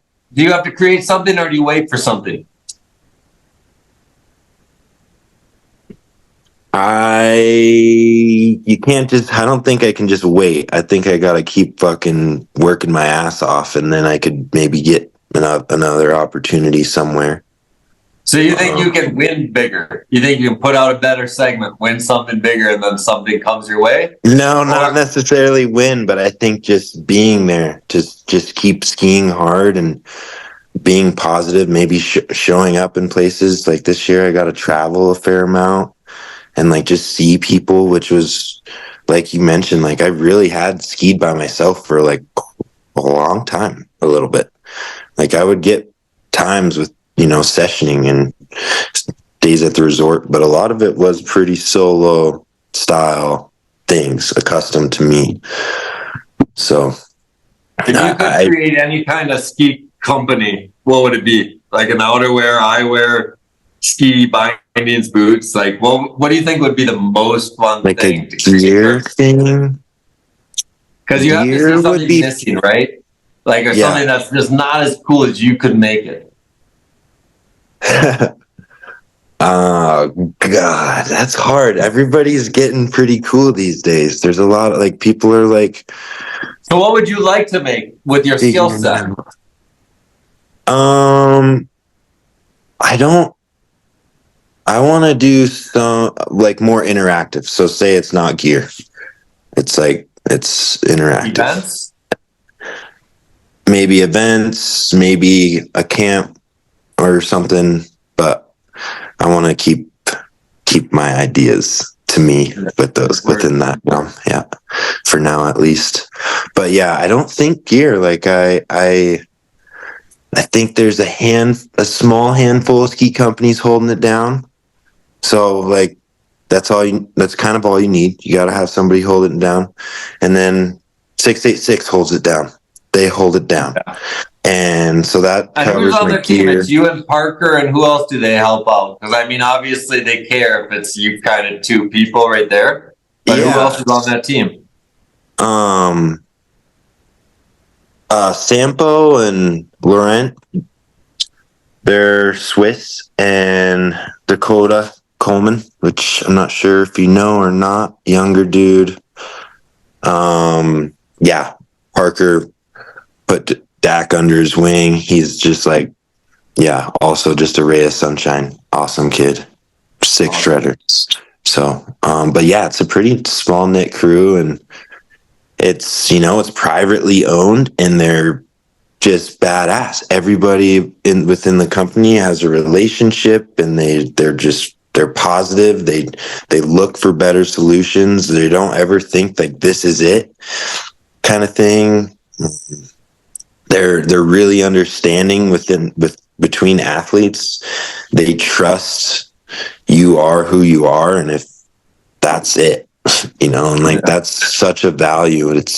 And that value goes from, it carries, it shows. And like you feel when you're around those people, I think, whether they're sponsors, whether they're sponsors or not. If you got ON3P and 686, man, it's nice because I don't know, like it's always like such a mostly fake family feeling with sponsors.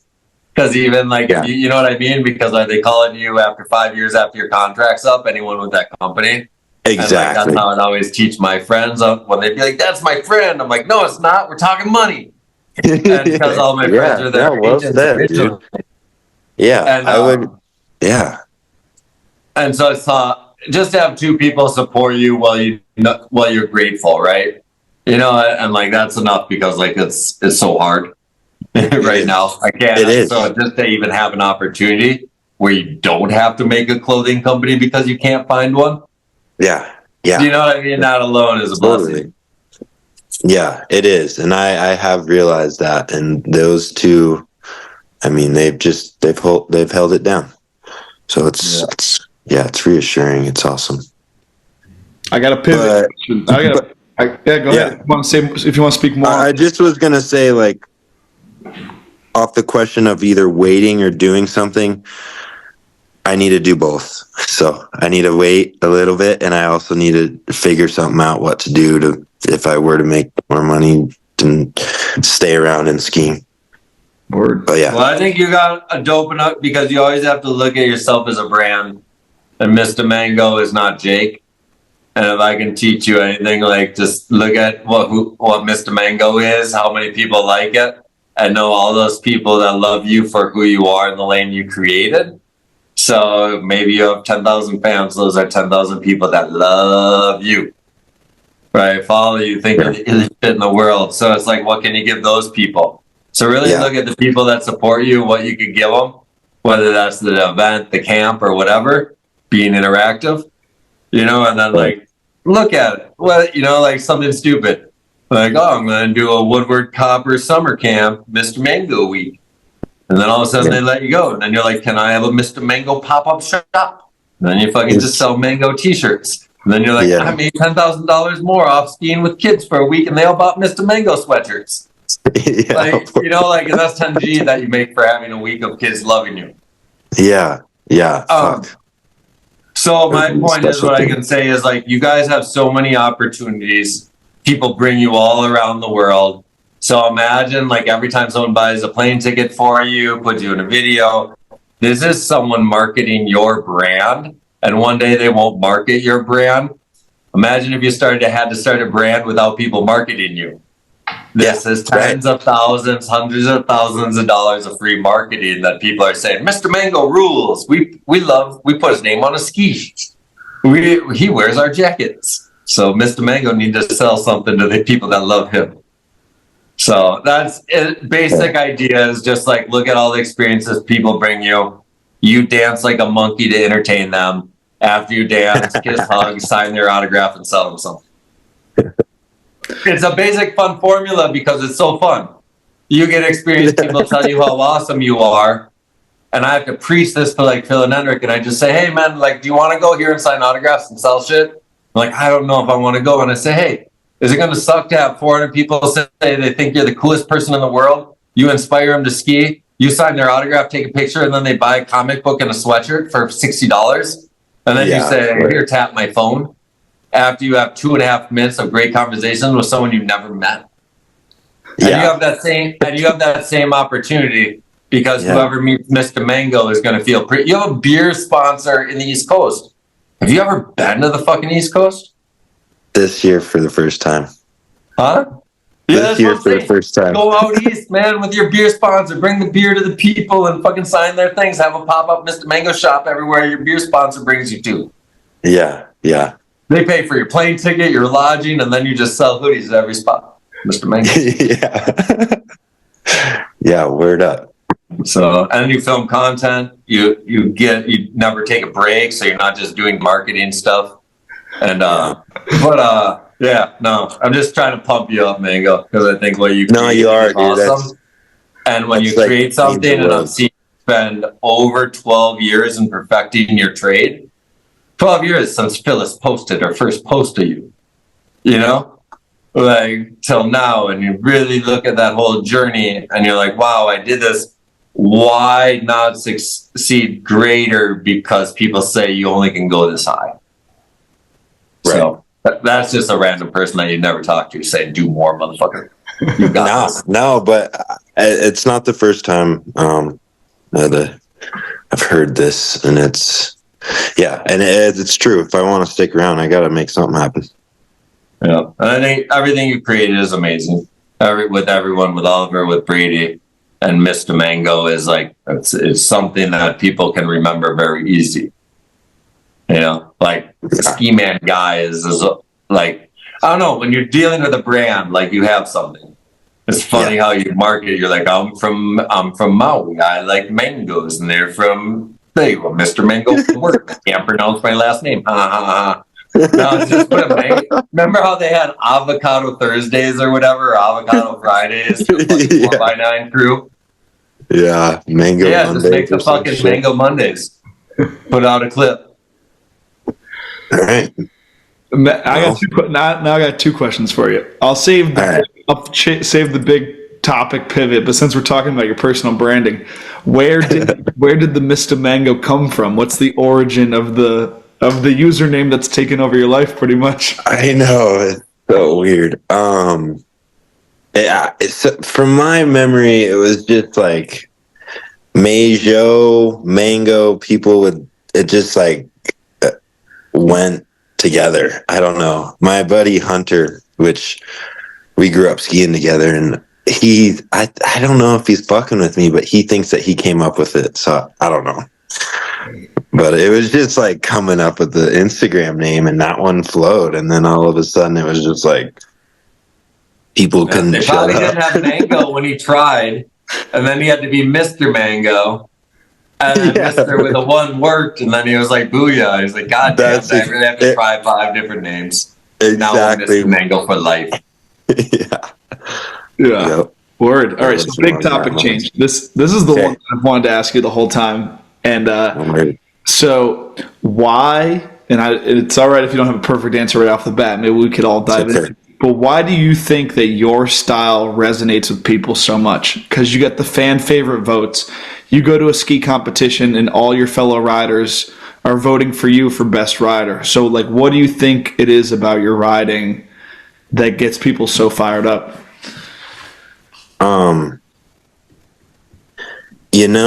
That has been a crazy fucking thought of mine, actually, just recently coming from Sweden. It didn't make it started to not make sense to me, to be honest. And it still doesn't quite make sense to me. There's 2 words: original, authentic. Yeah, pretty easy, dude. Like, dude, look at shit you do in that segment. Like, you ride like a tail manual to pop to like switch back. I don't even fucking know, but you know what I'm saying. Best second video, so you watch all this shit, like your body position. There's no way, even if someone's doing it, they're going to be like normal straight. You're like at like 40 degrees. Like every single thing about everything you watch in those 2 segments, you understand it as a fan. You get it. He's got skis on. You get there's a feature. You'd roll up on that. You get it. Skis can do that. Your brain can't get how his skis do what they do. It's not possible. And how I can prove that as a non-skier, like what at your level you are, other people would have copied it by now. Because it's ill as fuck. Why haven't I seen those tricks in 2019 or 2020 off certain platforms, decks, flat drop-offs, because it's an ill-ass press? You know, it's the same thing as a Griselda flip. It's just not possible to really flex and put your face to the ground like that and ride nose manual after you butter for 30 feet. Just not possible. You can do a variation and say you can do it, but it ain't that long with that speed. So when I watch you, I'm just interrupting. Original, like you should. Yeah, I think just to enhance what you're saying, like, Jake, you got a style where it's like, if we just saw a silhouette of the riding, not even seeing you, if it was just a completely blacked out figure, but you could see the shape, you would know it's your riding because it's that distinct, which is, you can't say that for everyone. Thank you.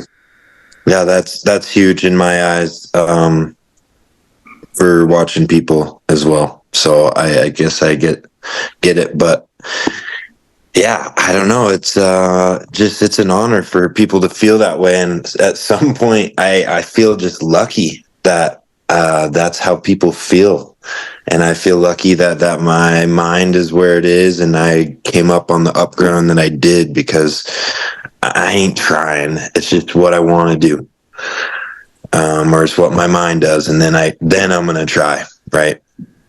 But it's just feels like just a lot of luck and taking these paths and meeting people and having the right inspirations and blending my favorite people together and ideas, and I don't know. It's a great fucking honor though to have this be said. It's it's just wild because like you go because it's one thing for the fans to love it, but and I said this in the intro, which but we recorded before you hopped on, but it's like I think Cool. you're a lot of people's favorite rider's favorite rider. You know, like our favorite pros love the way you ride, and that's just why I'm asking this, because it's like it's something. And it was proven why he brought it up was you just won the spring Kimbo session, right? Yeah. One, you were voted on by your peers who meet up in northern Sweden and shred for a week, right? As the person that's the illest. So it's a very special event that Kimbo puts on. So, but I mean, that's why Ethan brought up that comment, you know, like to put it in perspective for anyone that's listening. Have you always ridden this way, or did you come into your style as you got older? You know, dude, I think I've come into my style for sure. There's certain things that like, I'm like, you know, I ride switch right for a lot of things, but sometimes I can go switch left. Like I'll use my little niches in every which way. Like and that's a big thing about like how I work my skis and skiing. Like I'll get into something and realize something works with me, and I'll run with it. And so I'll just practice or do little things that whatever. But I always had like, you know, like wanted to like do things that I hadn't seen before. And that was probably growing up, seeing something that I hadn't seen before and being like, what the fuck? Like replay 10,000 times. Okay, now maybe it kind of makes sense to me. I don't do that nowadays with like all the like triple corks and all that stuff. It doesn't make sense to me, but some like fine-tuned small, it doesn't have to be small, it could be whatever, just something fine-tuned is like where it like gets me kind of going. But yeah, I remember like being young and thinking of tricks and then watching like a pro do it and being like, damn it, like I just didn't have it yet. But like they were doing stuff. So it was like it really inspired me and like put motivation to be like, what is this? Like just trying to think out of the box. Yeah. Who's influencing you and inspiring you these days? Fuck, dude, I couldn't name everybody. It's like I can go to the resort on any random day and be like, that was the sickest back too, and it gets me pumped. And I won't know the dude's name. And now you look at all the pros. It's if you get to watch them and or whatever, just these high level skiers. It's just like, fuck, dude, it's so good. It is seriously so good. So, I don't religiously watch videos like I used to. I don't study skiing even like I used to. I still do.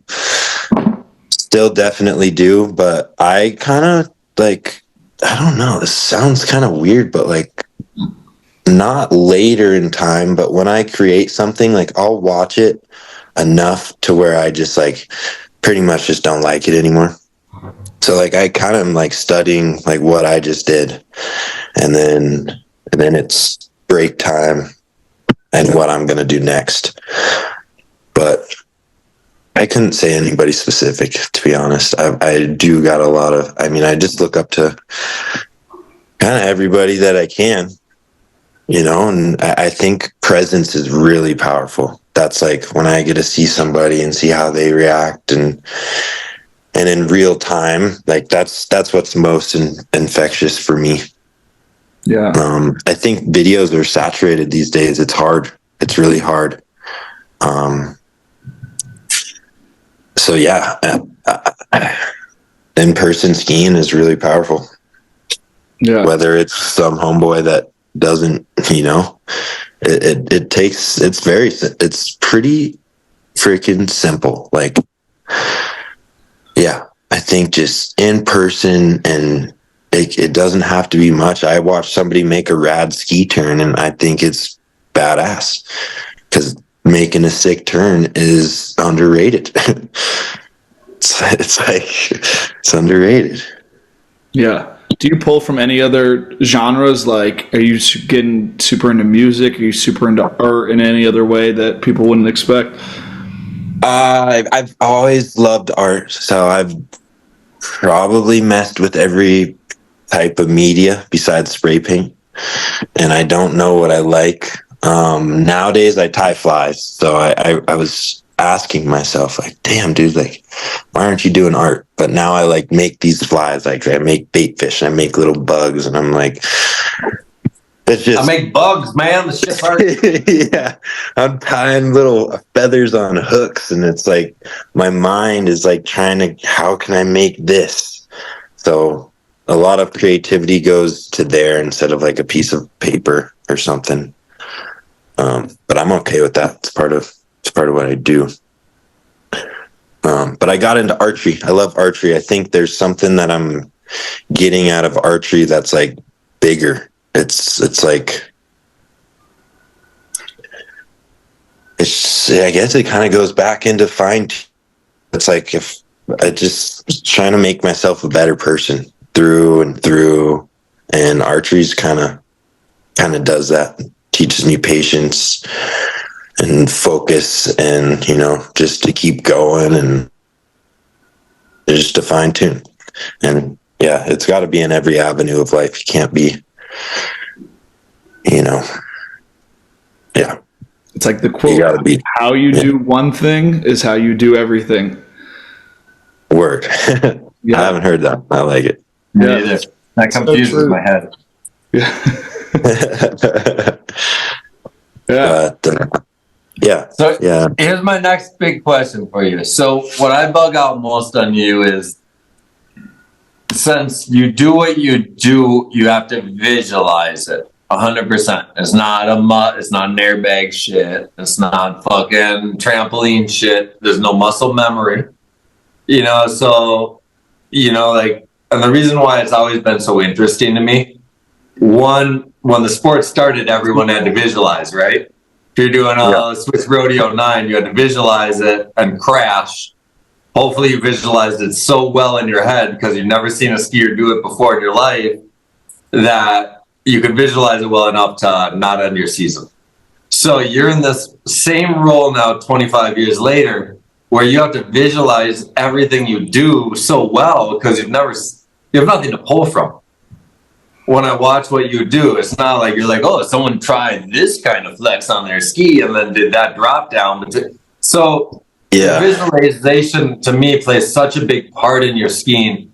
But like, and also the other reason now in present, I always bug out, because when I talk about Phil, I say he's like maybe 70% visualization, maybe 60% visualization for a spot, 30% prep, and then like 10% actual execution, maybe less. Right. Because he's just so like at that age, like in a spot selection and everything that he goes. But then I brought that up to Phil with you, and I'm like, man, like Mageau has to be fucked up with his visualization. And he's like, yeah, you got to ask him, man.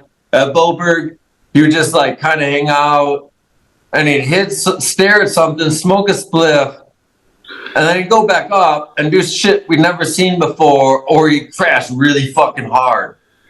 And so my question to you is like, when you go through this, and this is why you've created your own lane. That's why you have your own style. That's why you're original and authentic.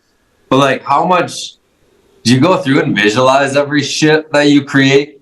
Like when you look at the spot, like, do you have to like really absorb it in and see it crystal clear in your head? Or is it like, fuck it, I got this, and it's like almost no thought?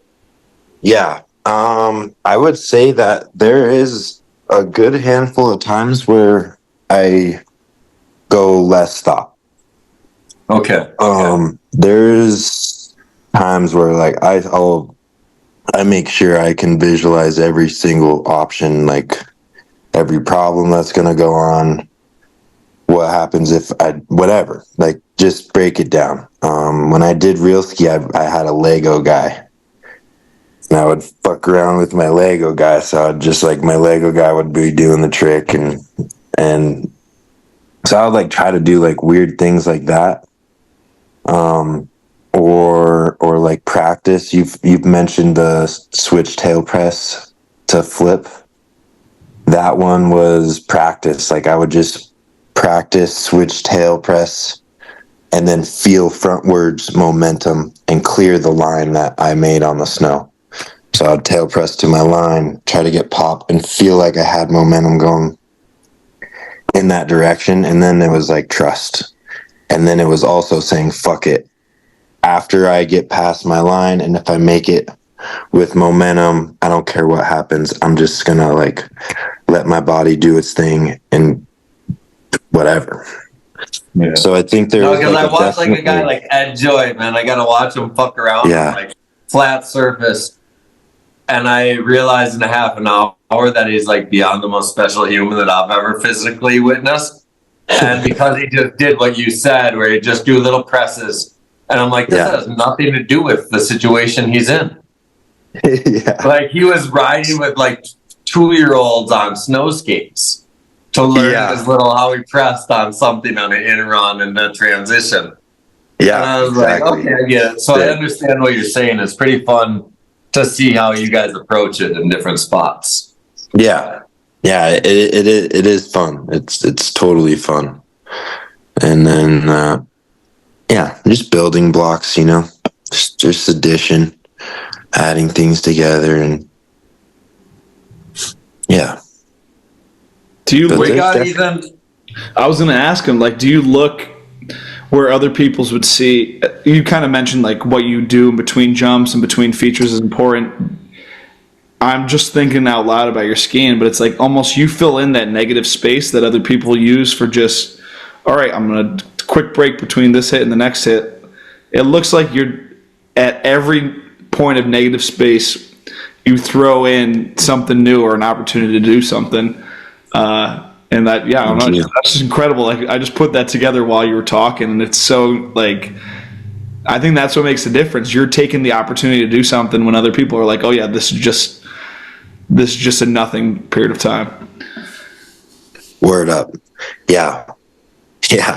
I appreciate that, man. I that's a thought that goes through my head for sure. Just trying to utilize things. I guess it's hard to put into words, dude. It's just cool. And like, no, I love it, man. Iberg, it was so great just watching you. Like, I had my whole list of topics and stuff, and I'm just watching Iberg go off for an hour straight, and I'm just like, oh, there's one of my things I wanted to ask about. There's another. Nice. Sorry, I got all stoked, man. Yeah, it's awesome, dude. It's been killer. It's super killer. Yeah. Appreciate you both.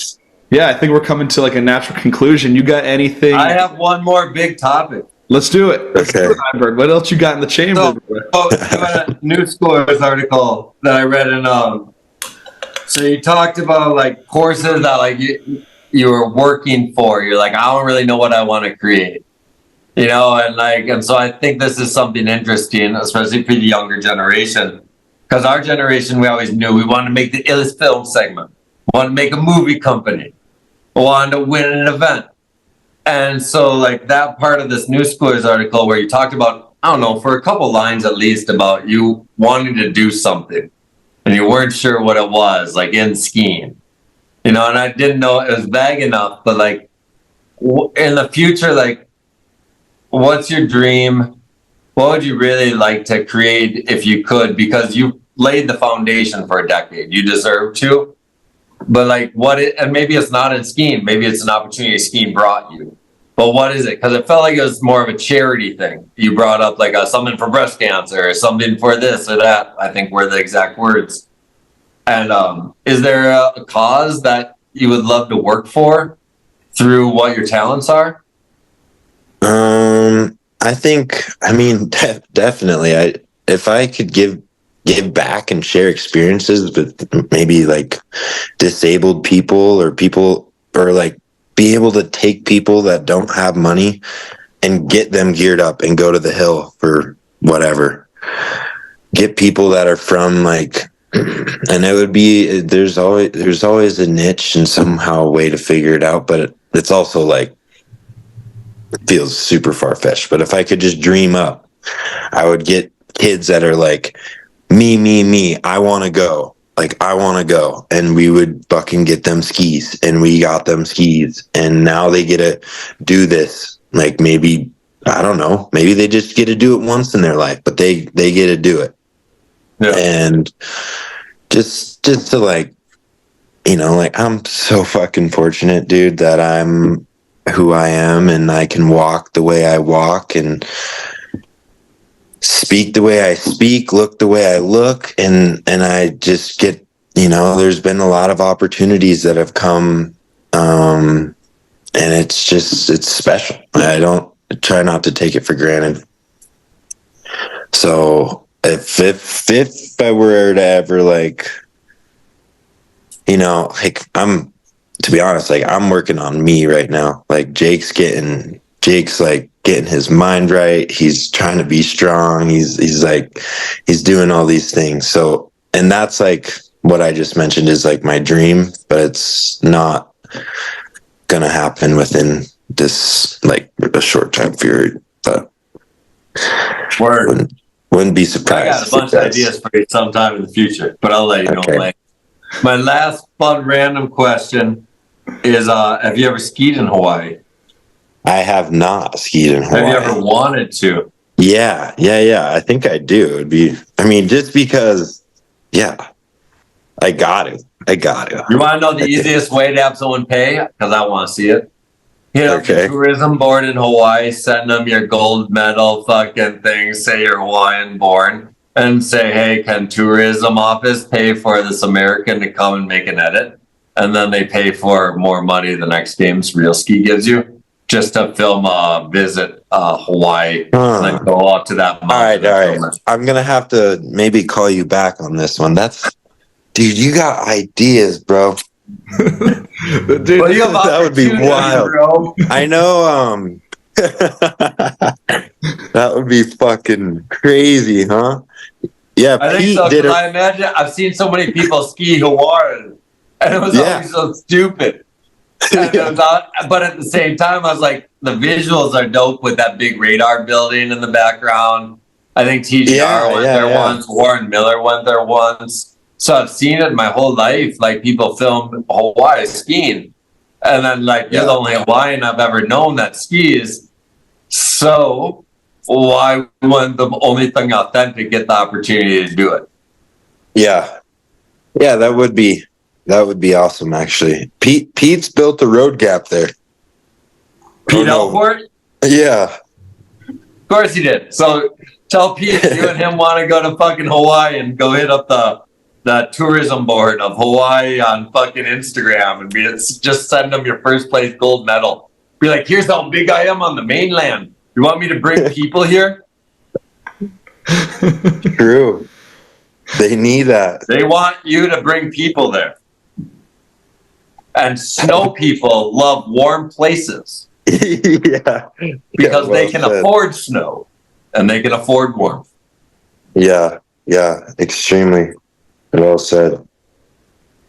I'll end it on the awesome Hawaiian-ness, man. I don't know. I'll end also on, man, go big up yourself on fucking your whole career. You are a new head. I think, like, you know, like looking at Tanner and all this, we're doing Mosley next week. And Mosley's like at 50, Tanner's at 40. Or Mosley's at 48, I think. But it's just like you can learn from all these guys because there's so many opportunities because we're blessed with the option to be in the luxury sport. And these people want to pay to promote you. So it's like never think people owe you anything, but be like thankful for everything everyone gives you. And then run the fuck with it, man. As fast as you can, because tomorrow's not promised and you live a lifestyle that makes it harder to be promised.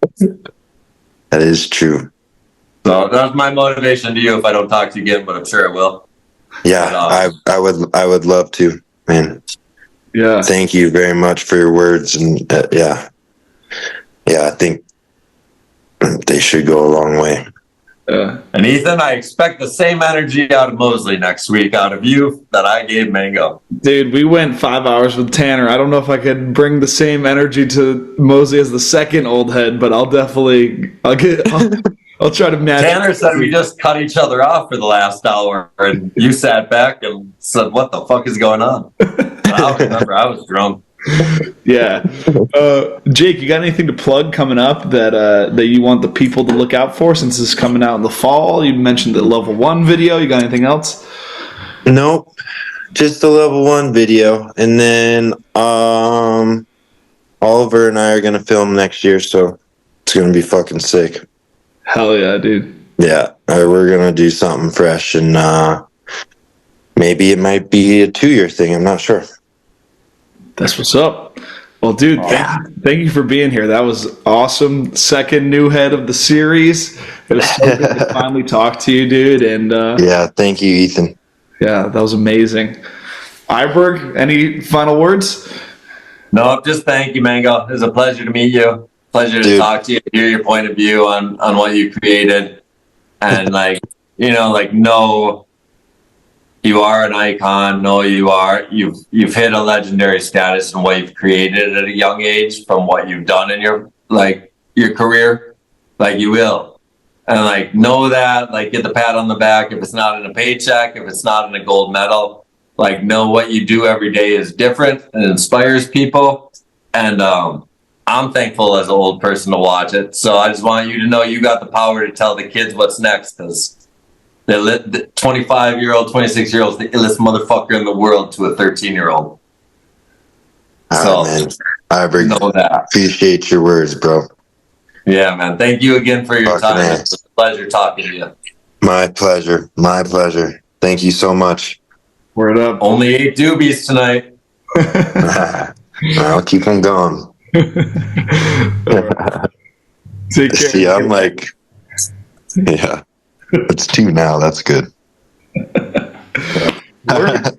That's it. Bang. That's all. Okay, well, right on, boys. Thank you so much. I really appreciate it. And that was easy. Really nice to hear your words. And yeah, I appreciate it. Oh, yeah. Glad it was easy. Have a good one. Okay. Take care, guys. See you next. Peace. Take care. Peace.